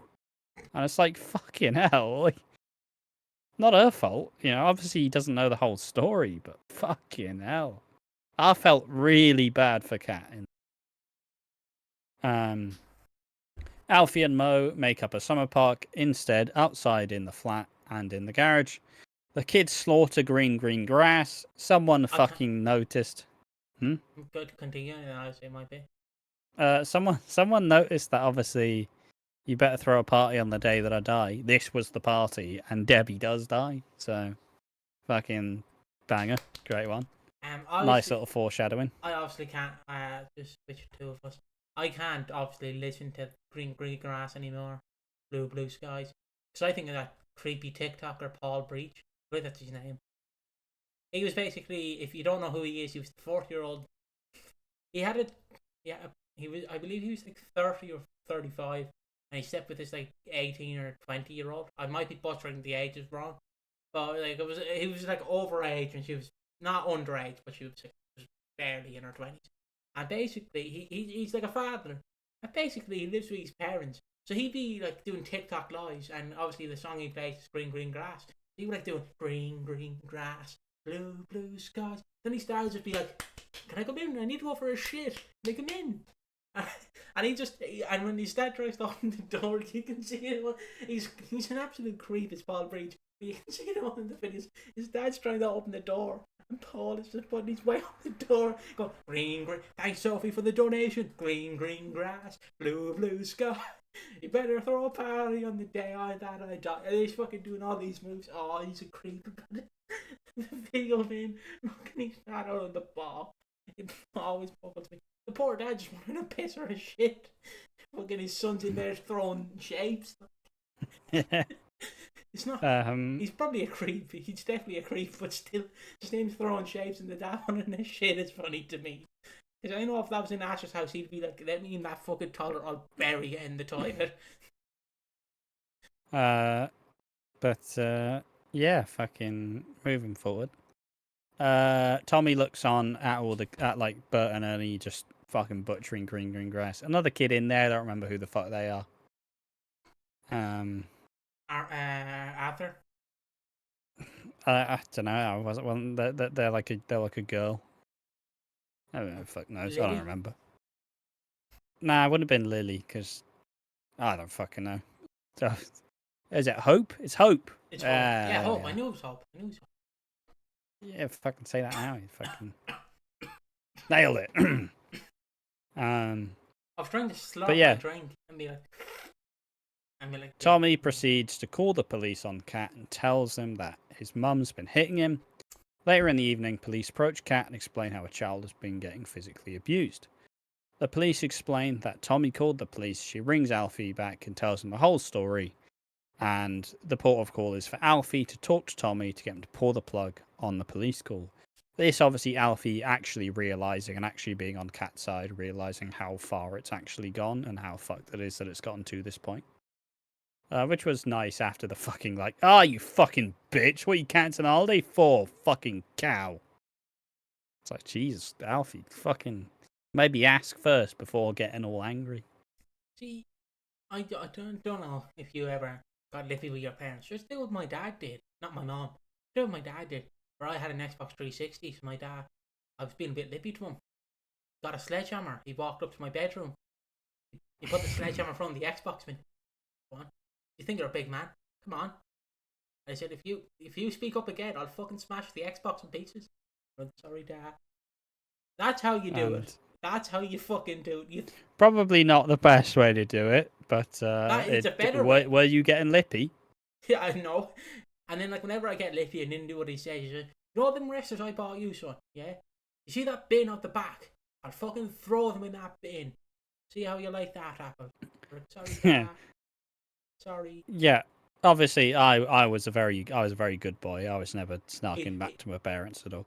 He says that his because mom like burnt his food, and he was like, "Oh fucking dare nah, you, Mom." like I mean, we weren't really a big like disciplined kind of family, but also I was never really that bad of a kid because fucking. Also, what I love is my dad would do my homework for me sometimes. He's like, "I'm minding your nanny. Can I do your homework?" I would be like, "You do my homework, Dad," and he'd be like, "Sure, I'm minding your nanny. Why not?" So I'd be going into school, and obviously I write differently than my dad. So my dad would be like, "So the elegance of World War II is Adolf Hitler was a very bad man," and I'm just Mate, like, why are you getting your dad to do your homework? I couldn't be asked. I'm not saying if anybody needs to do the homework. Fucking could have helped a little bit. Don't be that lazy. You still got to learn. Oh no, I did do most of my homework. I just he'd be in the kitchen with me helping me. Oh yeah. Obviously, like when I was doing some maths, which was not my fucking strong suit, I'd be getting some help. You know, they basically do it for you, and you're like, oh, cheers. If maths was the one where I'd go up to my room, watch Jacksepticeye, my dad be down there going, "Okay, 12 plus 3 is actually carried it." You're really supposed to be there whilst they're doing it for. No. He just went, "Fuck off, son. You'll only bring me down." And he'd be doing the maths, and then and you know that like scene of The Incredibles 2 where the dad gets mad like they've changed maths. He'd be telling me his way of how you like get all the numbers together. I'm like, "That's not how we do it in school." And they fucking changed maths. Ah, it was great. I wouldn't do it again. Right, your dad deserves a lot of fucking credit. My dad's a natural saint. I don't care what anyone says. Yeah. Like the day after the amount of wonder your dad's fucking done for you is incredible. My dad brought me to nearly every meeting as well. I sit in the chair and he's like, "Speak up, son." I'm like, "I don't want to." "Speak up." "Okay." He never hit me or anything like that. It was just so funny. Like he was just, compared to my mom, he was just so nice. He went, to teach a child discipline, you have to discipline them softly, not cruelly. So obviously you threaten them in a way where you're not gonna like, "I'm not gonna beat the shit out of you, but I will take something that you care about away." Yeah. But obviously that's it's obviously because I used to like I didn't like going to school at a certain point, so they went, if you don't go, you're not going on your laptop. "Oh, I'm fine. I'm fine. I wasn't even ill anyways. I'm feeling so much better now." Bloody hell. You didn't have the card I had, Ash. Mm-hmm. Oh, you see, Dad, I didn't get much sleep last night. Why? Nanny was wandering around in the bedroom, screaming about her husband. With the dementia. "Oh, son, I see. Take the day off." See, school, he was just bloody tired. I might only got me a lot of days off school. Can he come to this school trip? Bloody hell, would you believe his nanny shat in his mouth and couldn't go? He got affected from it. Bloody hell. I just don't think he can do it. The one that always will stand out to me is in my last year of school. Obviously, my nanny passed, and obviously the carer gave me like DVD player. I still have the DVD player. They gave me a DVD player to do my exams.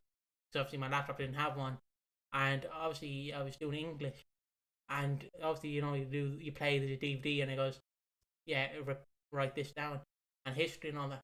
See, he was googling the answers. My dad was. He was trying to be helpful, and he was like, "Son, the fucking answer is this. Like, I can't cheat in the exam. The fucking answer is this, son. The fucking answer is this." I'm like, "Put it down." Like, "I can't. Put it down." "Oh, okay." Fuck yeah. It's like when obviously I did French at A level, and my G's. Wait, no, I didn't do it at A level. What's the one before sixth form? Year 11. Yeah, and that time period, I did French for like fucking 4 years. I did German for 2. Can't speak a lick of both at all. Fucking terrible. But whilst doing, because obviously there is an oral exam where you have to like say like a written passage that you've written up, like, Bonjour, je m'appelle Ashley. J'ai les yeux bleus et les cheveux est. I was going to say brun, but my hair's blonde-ish. But you say the whole thing like, oh,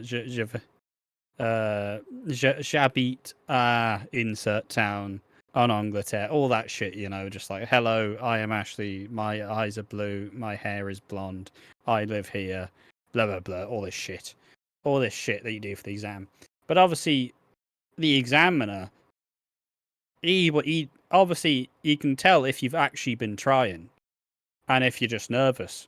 So he'll just slowly, I'll have like the passage, just like there you go. Just read it. Just fucking read it. It's like nice. Obviously, I can't say her real name, but obviously, I can say her last name because no one will know who the fuck I'm talking about. Obviously, my LCA teacher, it's people are still confused, but basically, in my school, you had 3 levels. Basically, you had 4 technically. You had lower level, higher level, and then obviously the highest level. But obviously, there was a layer. Then you obviously had basement level, which was where you were at. Yeah, LCA, learning. I believe what the fuck's called. LCA, basic, leaving cert applied is what it was called. Yeah. And basically, to explain this is so confusing to people because they're like, what? You didn't do this. But basically, they teach you how to get a job.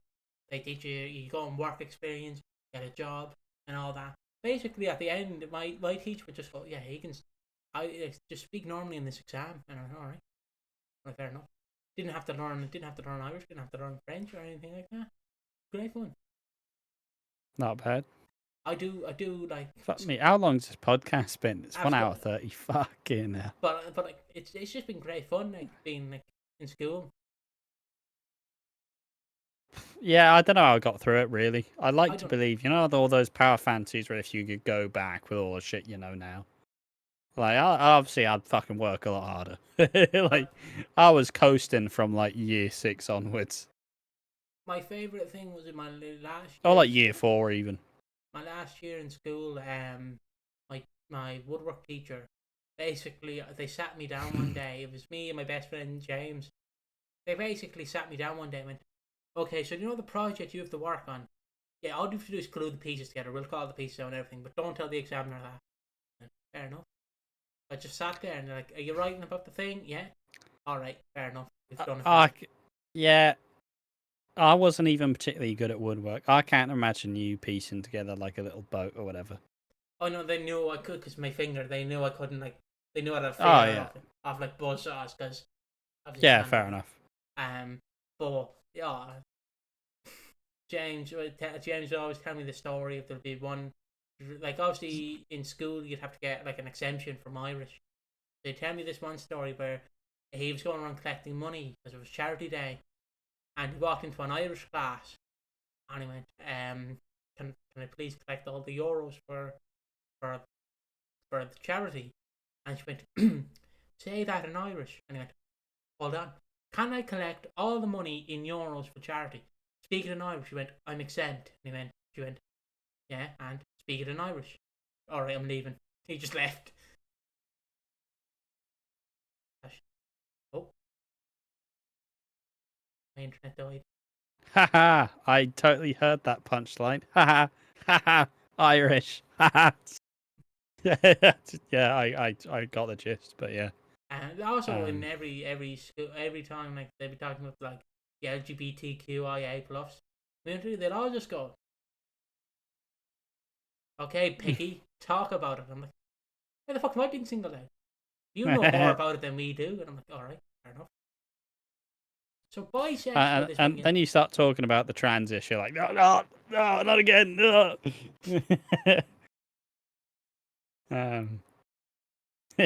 Fucking mate, it's so wild how obviously living in a fairly like backwards farm town.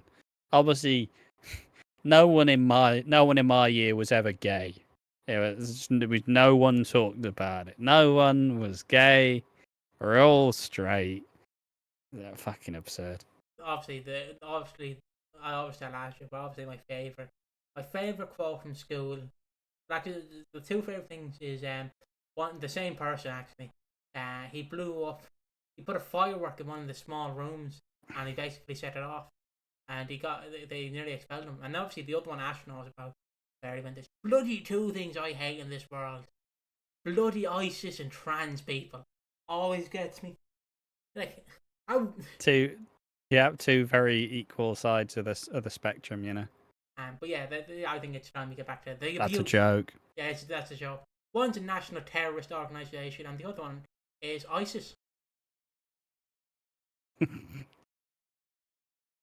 Bloody woke. Bloody woke community stealing our Christmas. Bloody hell. And their bloody pronouns. Elon Musk sees this video, which you want. Bloody using pronouns. What are you? Gay? Yes, naturally. Yeah. Happily. I am a part of the alphabet crew. I probably got to the alphabet crew because I actually think he's just rhyming with a fucking alphabet letters. Well, some people call it like a fucking, just part of that bloody alphabet crew. I just use it because it's funny. I just like to imagine you're in a gang with a bunch of people who just identify as 11. It's more fun. It's more fun to actually talk about it rather as just saying, "I love me the gays." And some people may not like it. Fuck them. I'm a part of this crew. You're not. Leave me alone. Anyways, back to the show. I need a fucking piss. I'll pause it, will I? No, we'll fucking get through it. Do you want me to talk about it? Yeah, but do you know where it's going on? You're going on from Tommy has to tell the court. Hold on. I'll finish up all the Cat and Tommy stuff. You talk for like a minute afterwards, and then I'll go for a bit. Okay.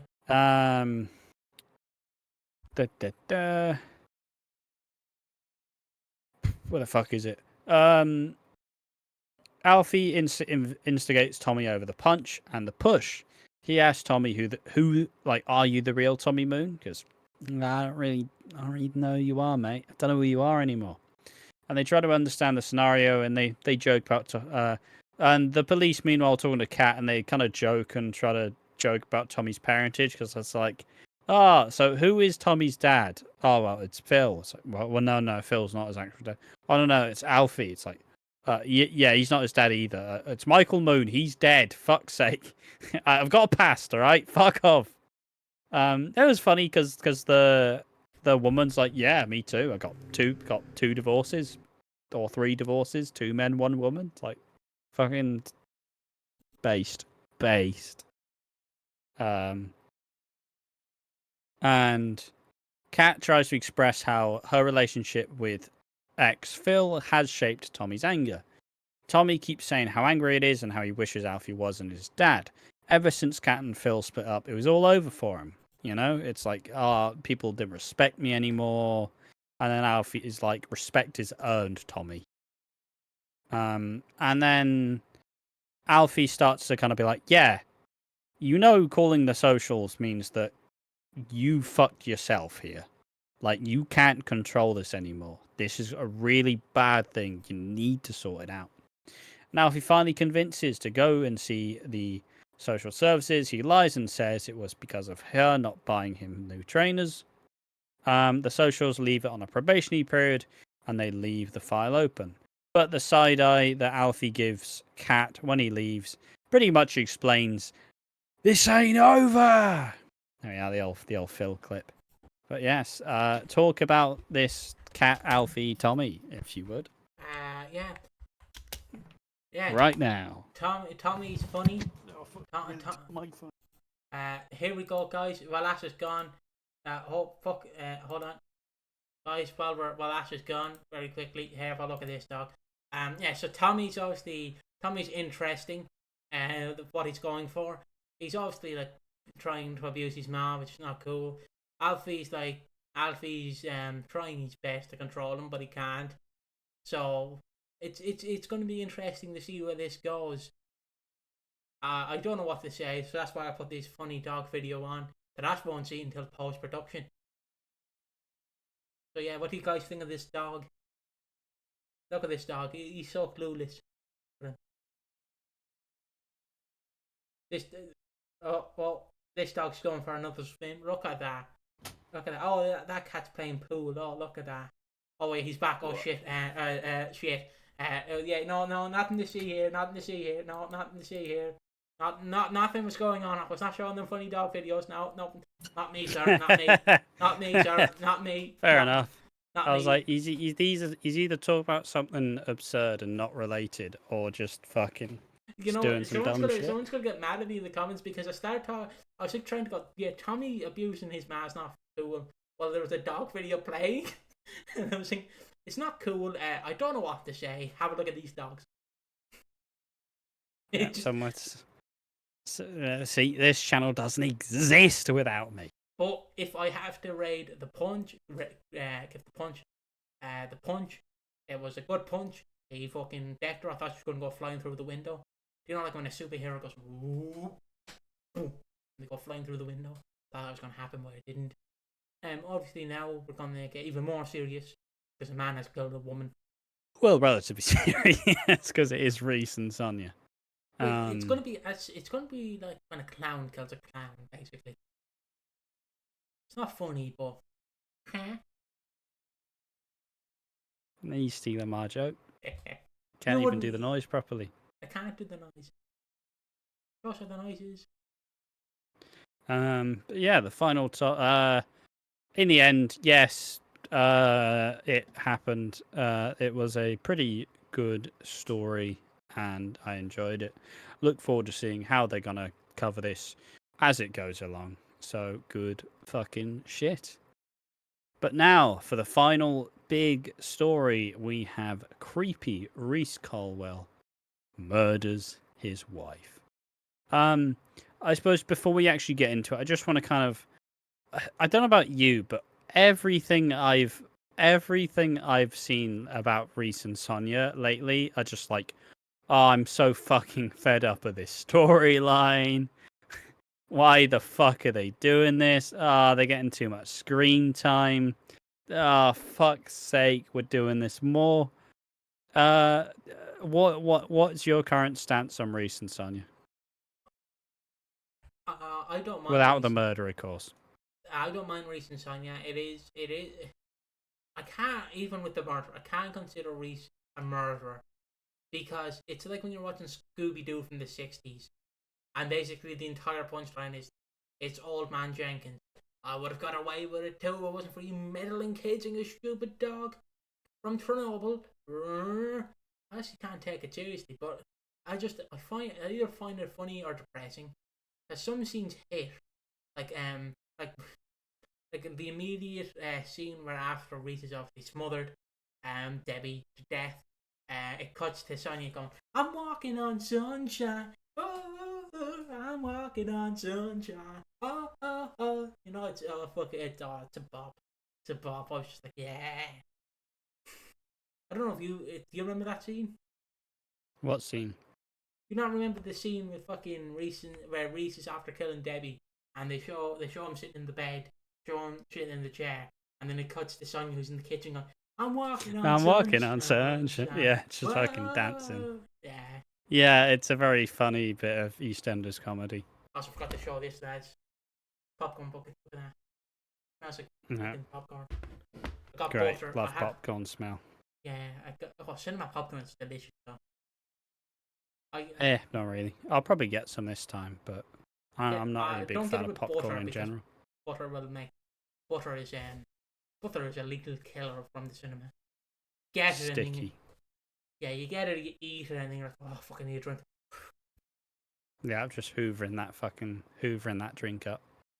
All right, so yeah, I suppose my temperature check on Reiss and Sonia. Me and my brother have been fucking moaning about it the whole time. Also, will say he's made it 7 months of EastEnders, so that's fucking still wild. He's still watching, which was a fucking thing I wasn't expecting. Can we get him on the awards at Christmas? No. Can he? Even if you have to put a mask on him, can he just sit there and be like the verdict? He would say less than you do. You know, all he has to come in and go, okay, what's your point A? What's your point B? And then, actually, I think it's... Mate, you didn't even try in the last awards that we did. That's a one more match. I'm going to sandbag this. I can nearly skip the word.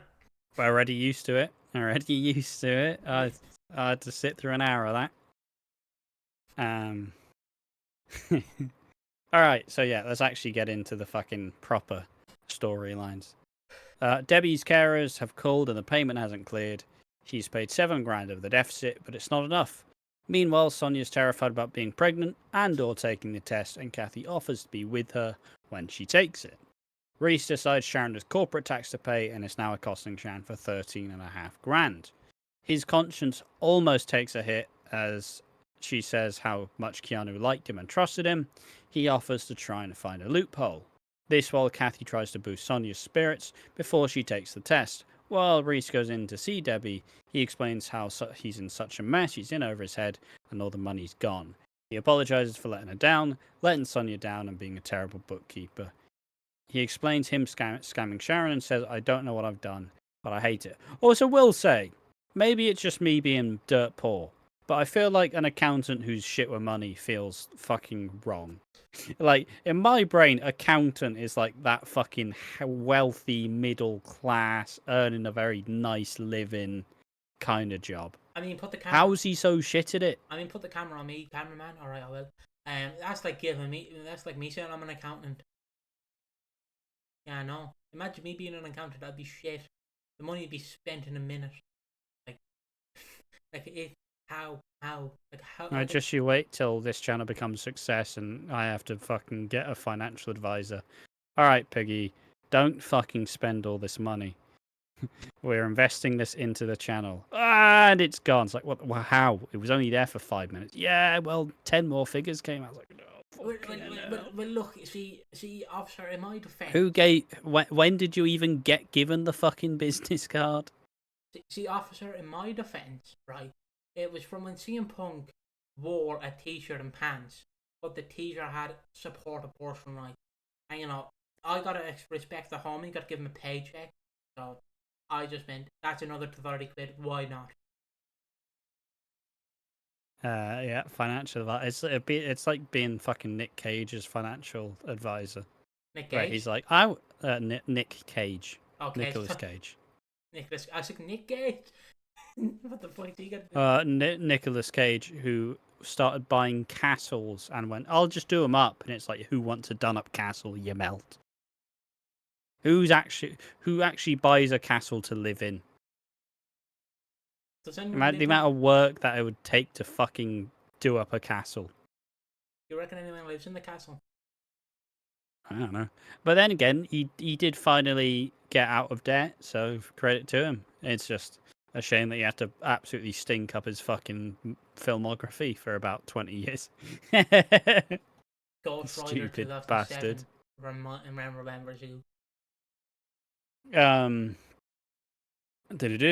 As Reiss gets back, he's about to tell Sonia the truth, and she shows him the positive pregnancy test. Sonia wants to experience every second of it and is thrilled, but Reiss is on a downer and spoils her glee. She says to stop thinking about the money and be happy for once. Look, I get that Sonia and Reiss have been trying a lot to have a baby, but I don't understand why Sonia is so head over heels for Reiss. Like, their relationship isn't that fucking developed, right? Like, I back in the day, I was like, oh yeah, bloody Reiss and Sonia, legacy couple. They're gonna be a legacy couple, which is aged like fucking milk. Milk that's been in a post-nuclear war, I'd say. Fallout London? Question mark. But fucking, that's not even tangentially related. Sonia is like head over heels for a relationship where Sonia just yells at him all the time, and I don't understand. Like, I get that they kind of wanted to make her both like fucking. They want to make her like Dot and Pauline, but like neither really had successful love lives, did they?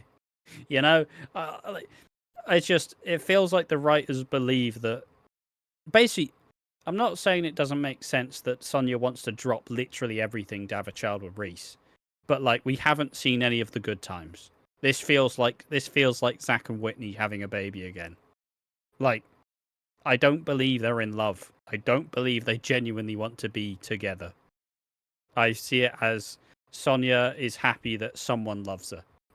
I mean, they even get it later on with Martin. I'll just do it now.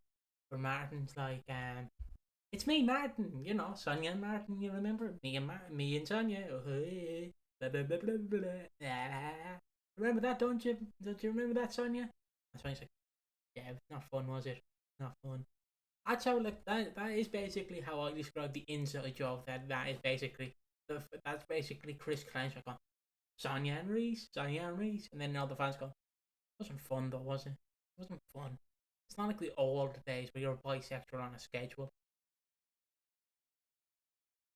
Classic one.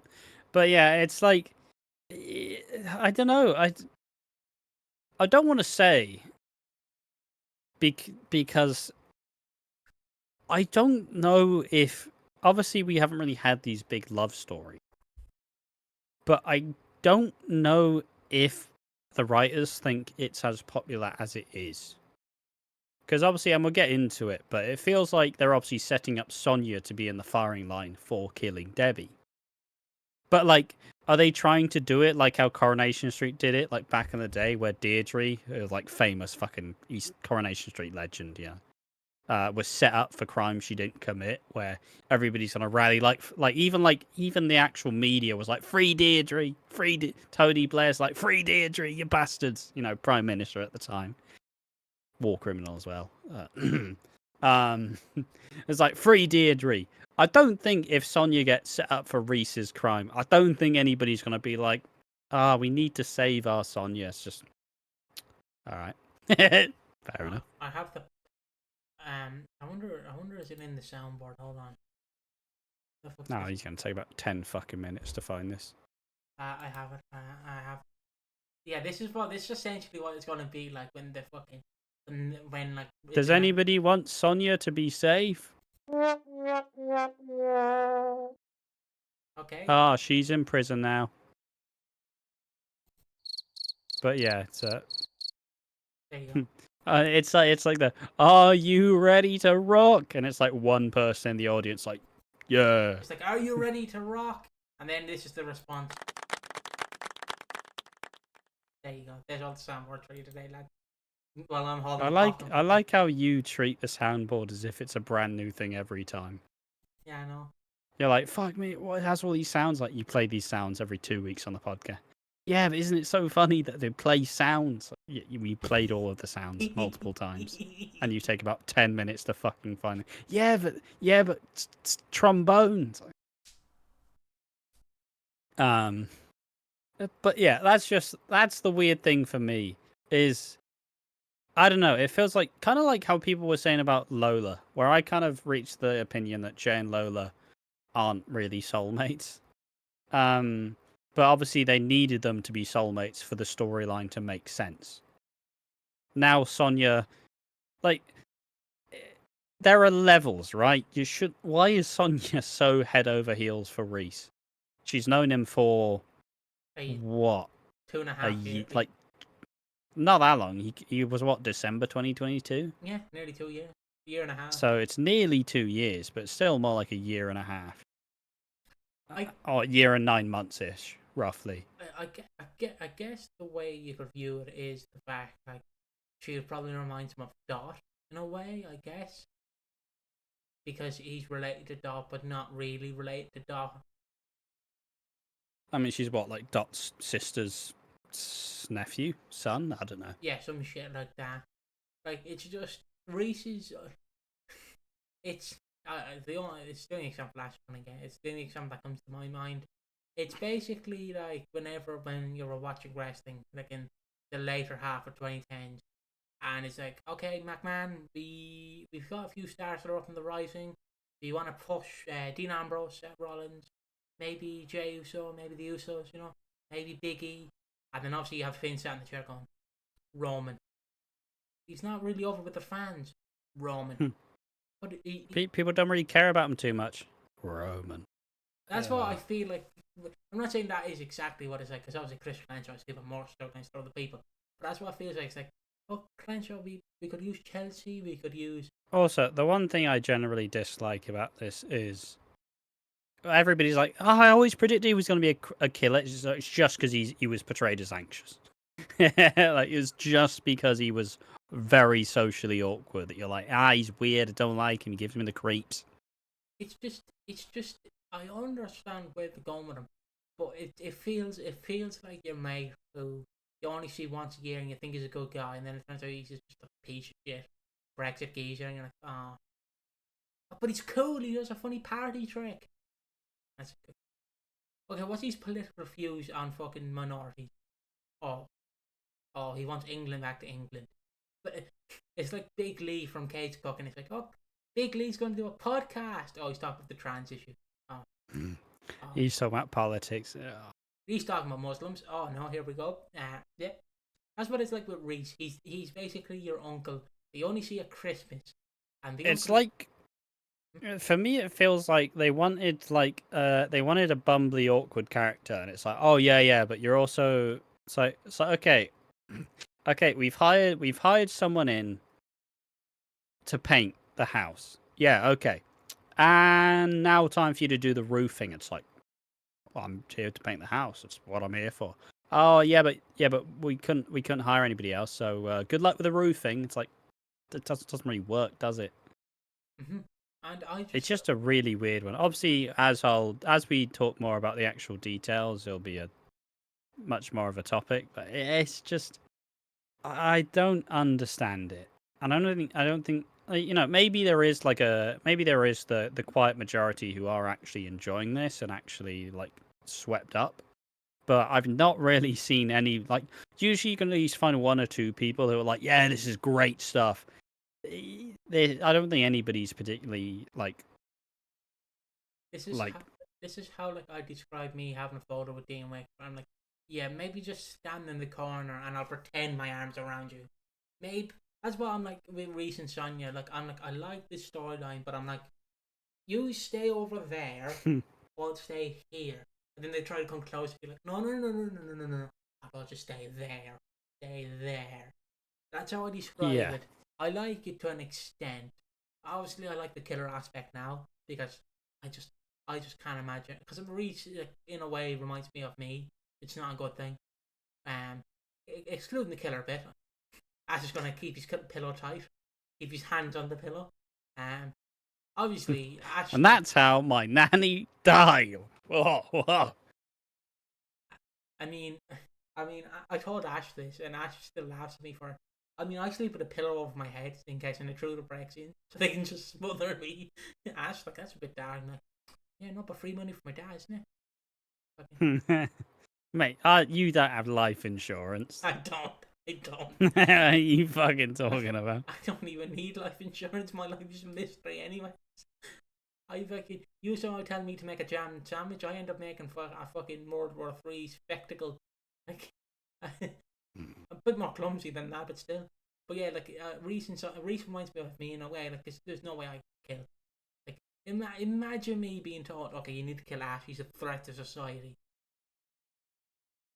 I'd be like, what? No way. Never knew that.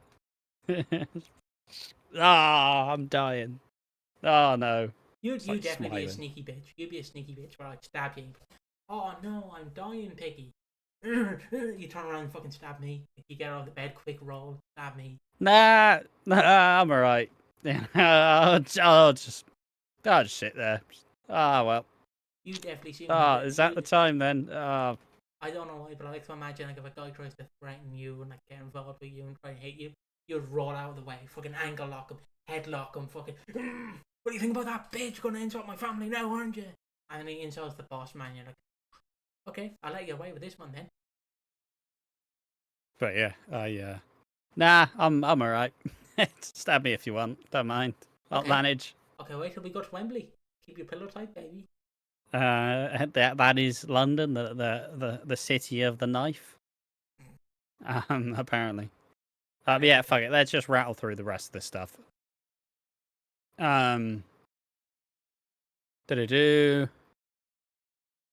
Reiss is looking for payday loans. He finally explains they're out of money and they're 13.5 grand in debt.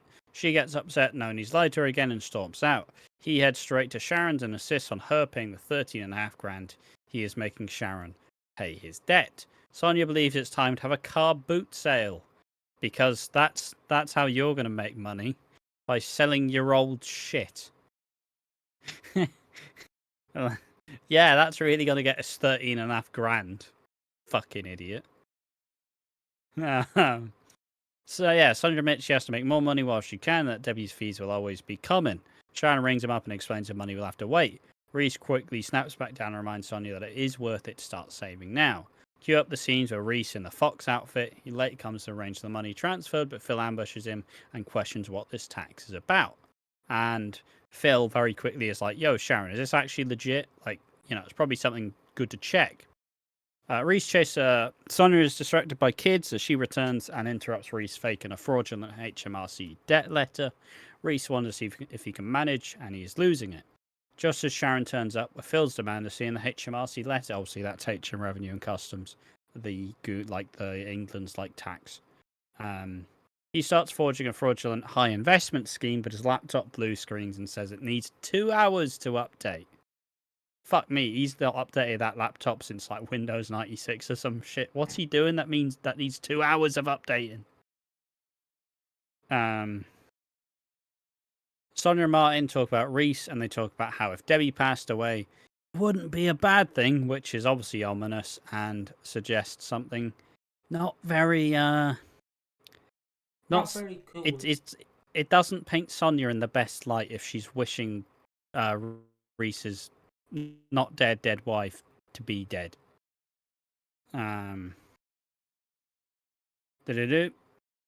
It's ominous. Phil believes that this scheme is fraudulent, but Sharon signs over the 13.5 grand anyways. Phil threatens that if Reiss doesn't get the money in 3 weeks, he will kill him. This obviously, Reiss is like, bloody hell, gonna get some fucking, you'll double or triple your investment, and it's like, oh fucking hell. Like, who cares? Who fucking cares about your money? Sonia then finds herself with Debbie, and she explains how she is pregnant, and she's mortified over thinking she wished she would have died. Promises wherever you are, we will look after you, and pledges to pay her back every penny. She thinks about selling Dot's house for a fresh start and wonders how she can get through her problems now that they have 4 mouths to feed. The nurse at reception screams at Sonia for getting through without clearance, and they make a big deal out of it. So obviously this is probably going to be kind of a big deal. Kind of a big deal that Sonia is the last person who has seen Debbie officially. Mm-hmm. So she signs in. Sonia gets the house surveyed by an estate agent, basically calls the house fucking old as shit and disgusting. Mentions how it may be worth it considering there's a baby on the way and you could have a cash buyer by the end of the week, and Sonia agrees to sell Dot's home. The family wonder why she would be wanting to sell up, and they all try to persuade her otherwise. Notice how she's selling up with no long-term plan, but admits that they are drowning in debt. And at the end of Wednesday's episode, Reiss goes to see Debbie. Reiss cries to Debbie about the amount of debt they were in. He cries about her being in this awful half-life and that it's not fair, her lingering here while him and Sonia live on nothing. He says he only has one chance left, so he's going to take it. He explains that if she passed away, he could start again. He cannot lose Sonia or the baby as well. He looks up, hoping that she's going to move, but he stands up, adjusts her pillow, and sobs as he smothers her. And in the final episode, Reiss holds Debbie's lifeless hand and checks her pulse, sliding the pillow back under her head. Fucking, I've noticed this and it buckles me. And obviously, this is a bit of the light comedy. When Reiss cries, he sounds like a whimpering dog. It's like that's how he cries, and then obviously he starts crying. So obviously, it's supposed to do heavy breathing, right? Like you're hyperventilating, you're fucking losing control. It fucking buckles me. Absolutely buckles me every time. God is. And yeah, so Reiss has killed Debbie. She is now dead. Also, gotta say, this is probably the worst time to say it considering she's now dead. Fucking, she looks incredible. Like, she looks amazing for just laying in a bed. Like her skincare routine's better than fucking everyone else's. Holy shit. She's glowing in that bed. Obviously, I'm hoping there's a 10 seconds of Julius theme at the end of this episode. You'd obviously see all the classic scenes Debbie's been a part in. All the classic scenes. It's the one thing I want Ash to do, and then I'll be happy. So yeah. After he's made me wait a whole day to record this. At the end of a long day, I've got to make 10 seconds of Julius theme. Effort. Obviously, like I know people are going to go, "Wow, you're defending him," but honestly, it's a great move in a way because she. All right, here we fucking go. Right, look at this. Right, I don't promote killing anyone, but if she's just laying there, that's a great start. Now, I'm not saying murder all people who cannot physically move in a video game. Like obviously she couldn't consent, obviously. But if she's just like we don't know if she's if she was in pain. But if she was in pain, I'm not saying it's the right thing to do, but maybe killing them is better than keeping them. I mean, I know obviously it doesn't work because dogs aren't the same. But if Debbie was a dog, yeah, she would have been put down. Like I'm not saying it's the right thing to do. Yeah, like ethically speaking. It's like your gran. If your gran's like not in, well, obviously she's not showing signs of pain, but you can very much see that she's not the gran you once knew. Do you want to keep her there in a novelty bed and be like, "Come on, gran, you can see all my grandkids. It's like, here's Johnny, here's Jimmy, here's Joey," and it's like, yeah, well, gran, you've not got a lot to say. Of course not. She's in a fucking bed. She can barely breathe. I think it's better if you put her down. Like I don't like obviously like I know that sounds very dickish coming from me, but I'm like. Debbie, let's be honest. Debbie was. I mean, it's not exactly.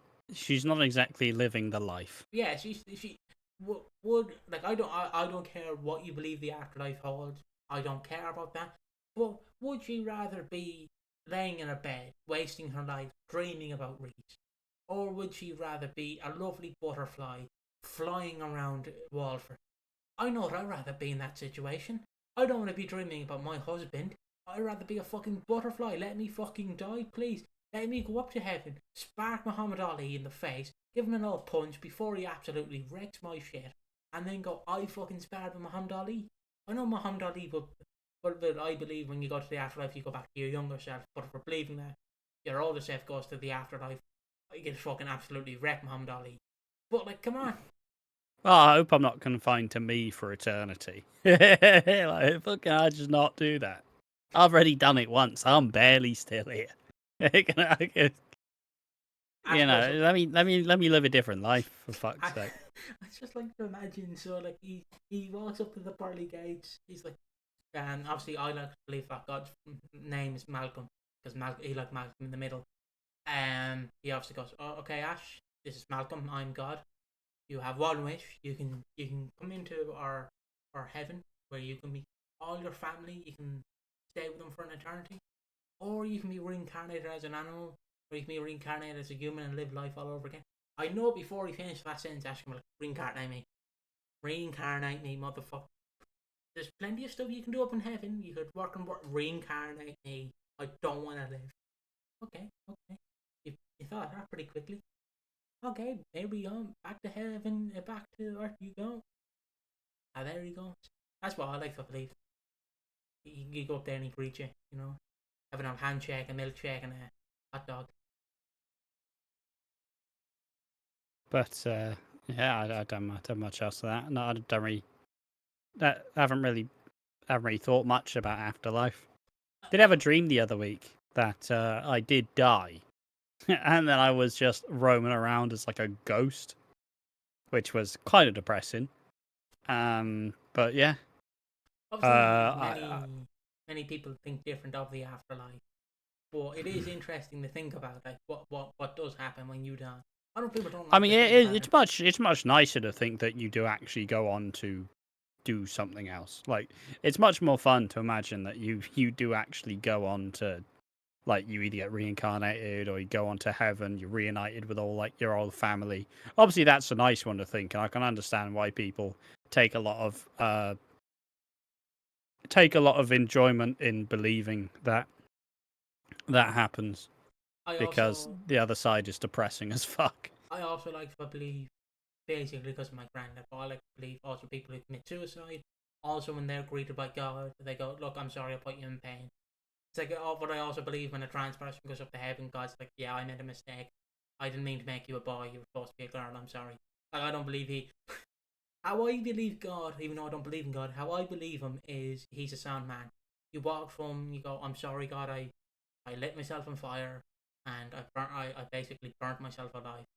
God will look at you and go, it's all right, mate. Sorry, do you want a pint? Come on, let's go for a pint. That's all I like to imagine. He's just a lovely bloke. You know, he's been around. He's been around the block. He's seen everything. He's seen natural tragedies. He's seen everything. So he's just like a lovely lad. He's just a lovely man. That's how I like to imagine him. Malcolm is his name. That's what I call him, Malcolm. Yeah, all right, fair enough. I don't have anything as interesting as your statement, so that'll be the main ally from that. But yeah, just to fully fucking rattle through the dissonance between Reiss coldly staring at Debbie's course and Sonia fucking cooking like a nice little roast chicken to I'm walking on sunshine. Whoa, it's time to feel good. And she's like, like fucking doing that, and it's kind of funny, but it's also ridiculous. Like it's the EastEnders humor. It's the classic EastEnders humor. Like something really dark's happened. Do do do do do. What would you do if I'm on a Highway to Hell started playing? I'm on a highway. Oh, imagine the She starts like belting it. I'm on the highway to hell. It's not funny, but imagine being in the care room when it happens with Sonia and Reiss, and like you have the radio man going, "All right, ladies and gentlemen, this has been requested by Sam from Birmingham. Please put it together, AC/DC, Highway to Hell." And it's awkwardly still not sure why I say it's Birmingham. It's Birmingham. And then obviously it's awkwardly have Sonia. Also, just to sorry to cut the joke, but also just it's been a long podcast, so as a whole, obviously it's serious fucking scenes where Debbie is smothered by Reiss, and this does obviously set him up to be a murderer as of this time. So, like I said, it's a serious topic, but also I think due to the slight dissonance with the actual storyline, where I don't think anybody's particularly like chomping out the fucking bit, like, oh, this is great, yeah, can I get more of this? Like everybody's just kind of sat here, just like, all right, Killer Reiss, bit weird. But obviously, yeah, it's serious stuff. It's important stuff. But yeah, it's just not really. I don't think anybody's taking it particularly seriously. Obviously, murder and soap, everybody kind of gets along with it because it's a bit more serious. It's a lot darker, and a lot of people enjoy the more like killer storylines. But also, at the end of the day, fucking. There's only so much buy-in. You can't force the buy-in. It would be silly for us to be like, yeah, I'm really enjoying this. Do you want to talk about it? Not really. Talk about Afterlife. Obviously the one. Oh, and obviously back to the. Just let me wrap through. Yeah, obviously, Debbie. There is the debate as to whether Debbie is, is it a life worth living? But that's not the most important. The fact is, yeah, she is now dead. So fucking, it is still taking a life. It's still taking a life, even if you have different opinions on whether what she was doing is living. Blah blah blah. Have I done all the serious disclaimer stuff now? Yeah, you have. Continue. You got anything else to add? I was just like saying, like, only if euthanasia was legal in the UK, she's in a coma. I know, keep her in there. She's in a coma for 6 months. See how it works. Maybe a year. After a year, you're like, sorry, love. Fucking time to get the shotgun out. You've lived your time. You're clearly in pain. Time to put you away. dark, but let's be honest, all well of that bitch. What's she gonna fucking do? Roll out of the bed with, what are you gonna do, bitch? It's, I don't think that's gonna happen. Let's be honest. But yeah, I'd love when they got into the room and obviously they're like looking over Debbie's dead body. I'd love if like they start playing Highway to Hell and Sonia's awkwardly going da na na na na na, and then just have Reiss looking over her. But yeah, and yeah, Reiss has to sneak out the practice and he doesn't sign in, so this implicates Sonia. Not that he knows that Sonia did sign in, like, not that he knows that she was here, so I don't think it's an intentional thing, but I also don't really think that Reiss will own up to his actions. I can't lie. I feel like Reiss will kind of become a bit of like a snaky con man type character. So, yeah. Lauren and Martin recognise it's time to tell Sonia how important it is that you don't sell up. They both figure out you need to be sentimental about this house. This is where the family is, this is where the family was, and this is where the family should always be. And they both like, yeah, Reiss is still a bit dodgy. He's an accountant who can't even take care of his own money. It's a good line. And then Sonia returns, yeah, well, Lauren, you slept with your cousin. How's Joey doing? You fucking weirdo. And Martin, how's your marriage to Ruby going? Love fucking hell. All right, Sonia. All Yeah, right. Fucking pipe down. Sonia brought the receipts. I love that. If that's the Sonia, She did. If that's the Sonia I see every week, I'll be happy. A fiery nurse bitch. That would be lovely. Yeah, but the main fucking problem is what's it for though? It's for Reiss. Like, look, you know how fucking, you know in the song like "Take Me to Church," you know that song where Hosier is turning away from religion because he got some really good ass. He got some really good ass. Like, sorry, religion just doesn't work anymore for me. You know, he's turning away from religion, so he got some fucking great ass. Like, Sonia with Reiss, she's not won any like competitions. She's not like punching above her own weight. She's not like bagged a 10 or some shit. Like, it's Reiss. He's terrible. He's fucking shit. Mate, he couldn't fucking tell a joke at a children's birthday party, you know? Like, fucking Reiss is not a catch in any way. He's a shit accountant. He's a shit partner. He's a shit person. And he's now a murderer. Like, at least, and like, explain to me why Sonia's so infatuated when all she does all the time, he's just farted in his fucking face. At least,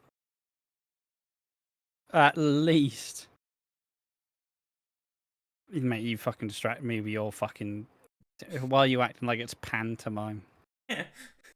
Like most people would just go and just not draw attention to it. You're like literally going, look at me, motherfuckers. I've dropped my entire ass. But like, why is Sonia so head out over heels for Reiss? I don't know. I really don't know. What does he bring? Is he dynamite in bed? Is he like fucking, has he memorized the Kama Sutra, you know? Like, what does he bring? Because I don't see it. I don't think anybody sees it. He plays a trombone, doesn't he? Yeah.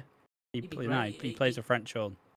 He'd be great given, you know, old Sonia, you know?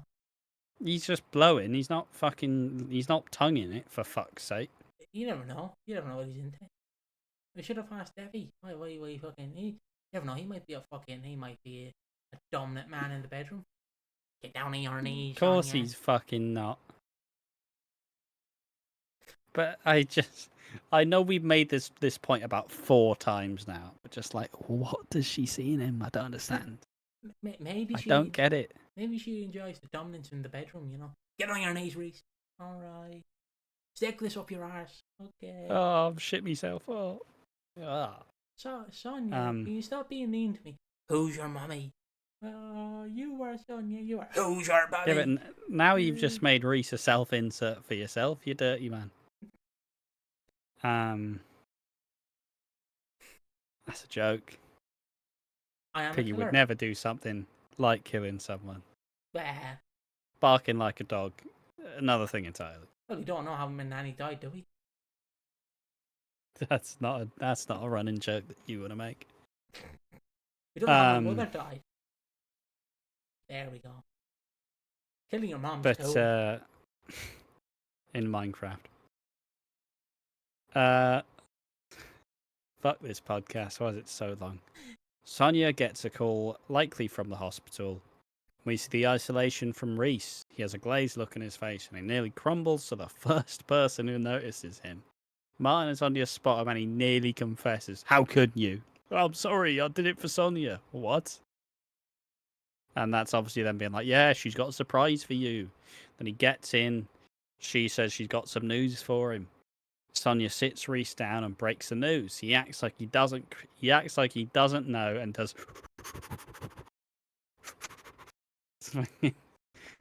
And he cries his little heart out. You ever do that one, Mike? I can't get over it. Do you ever do that wanking? That's fucking rogue from you, mate. What? Just because it's late in the podcast doesn't mean you can tell fucking awful jokes. I know. The nurse believes that Debbie died of pneumonia and the police have declared it a possible crime scene. Reiss also learns that Sonia visited there earlier. Reiss gets interrogated over Debbie's recent illness and the reasons that brought them there. He is startled over a post-mortem being held and Sonia believes they need to go home.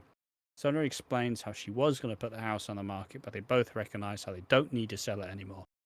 He seems to fully comprehend Debbie dying, and Sonia consoles him on the weekend. Consoles him on the weekends? What the fuck did I write here? He consoles him on the weekends. It's alright, pal. It's alright.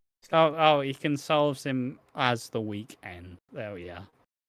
Fucking hell. And obviously Reiss did the But yeah, fucking hell, there we are. 2 hours. That's the week of EastEnders. What the fuck, really? Jesus Christ. These late night podcasts or something, lad. Yeah, they definitely go a bit off the rails. Next for a better podcast, in my opinion. Shitter, but better. It depends. Well, I don't think either of us have particularly good quality control. No. So, see, when I make quality control, I just turn into Reiss crying. But yeah, it was a surprisingly good week, in my opinion. It kind of ramped up at the right time. We got to see the Tommy stuff. We got to see the Reiss stuff, which, as much as I don't think it's anybody's particularly favorite fucking story, I think it kind of, I don't know, it definitely gripped me. It's just I still have a lot of questions. So they really have to ramp it up really well, rather than just kind of it being the fucking damp squib that the whole Reiss and Sonia baby storyline has been so far. I mean, I loved this week of EastEnders. The ending of episode 4 really buckled me. Because obviously Reiss is crying. And Sonia just goes, why are you laughing? What are you laughing for, Reiss? And obviously I just thought the scouts going, what are you laughing at? What are you laughing at? What are you laughing at? What are you laughing at? If your aunt I'm being serious. Your aunt had balls, she'd be your uncle, but she's not. Oh, it's fucking. I just thought. So she's your aunt. Yeah. That clip's iconic. I don't care. I'll fight anyone on it. It's just the way she goes. What are you laughing at? What are you laughing at? It's just buckled me. But I enjoyed this week of EastEnders. Obviously we're going to do the awards, despite it being a very serious week because someone died. But let's be honest. If they're halfway through... No one cares. No one fucking cares. If you're halfway through the door, you might as well slam the door shut in your foot and shove you through the door, you know? Like getting an Amazon package, if it's halfway through the door, you might as well try and get it through the fucking door. So the awards. Underrated. Sorry, I went fucking caveman mode for a second. Technology. Why is that your depiction of a caveman? Probably didn't fucking speak, did they? Grunted. Alright, it's getting worse as we speak. Stop it. Who's underrated? Debbie. It's the last time we're gonna see her. Well, look, She was a extremely glamorous, she played the role of, actually I lie, it can't be Debbie for this one. Underrated, Big Mo. Underrated for me is the pillow. Fucking the pillow that kept Debbie's head rested, not the pillow that killed her. The pillow. It's the same pillow, for fuck's sake. No, because she had two pillows. Yeah, but they still use the one on the top. Yeah, but I'm on about the bottom pillow because everyone likes the bottom. That pillow really kept the top. The Keanu Taylor Award of Excellence for the most wooden. Debbie. Yeah, exactly. Well, I couldn't give it to underrated because fucking. Look, she was very good at laying there, not responding to anything. I don't think I could do it. No, I couldn't do it either. And she looked fantastic while she did it. Like, looks better than half of us, and she's basically like a dead body warmed up. To put it very bluntly and very rude. And who's the Keanu Taylor Award of Excellence for you? Debbie. Debbie, yeah. And who's underrated? Who needs slapping down? This podcast. Reiss. Yeah, Reiss clearly needs slapping down. He's just murdered someone. So now is the intro, as we say goodbye, and hopefully. How is the intro? Welcome to the podcast. This is the outro, and hopefully now we'll get a lovely 10 seconds of Julius. So come on, Ash, put your head down and say goodbye to her.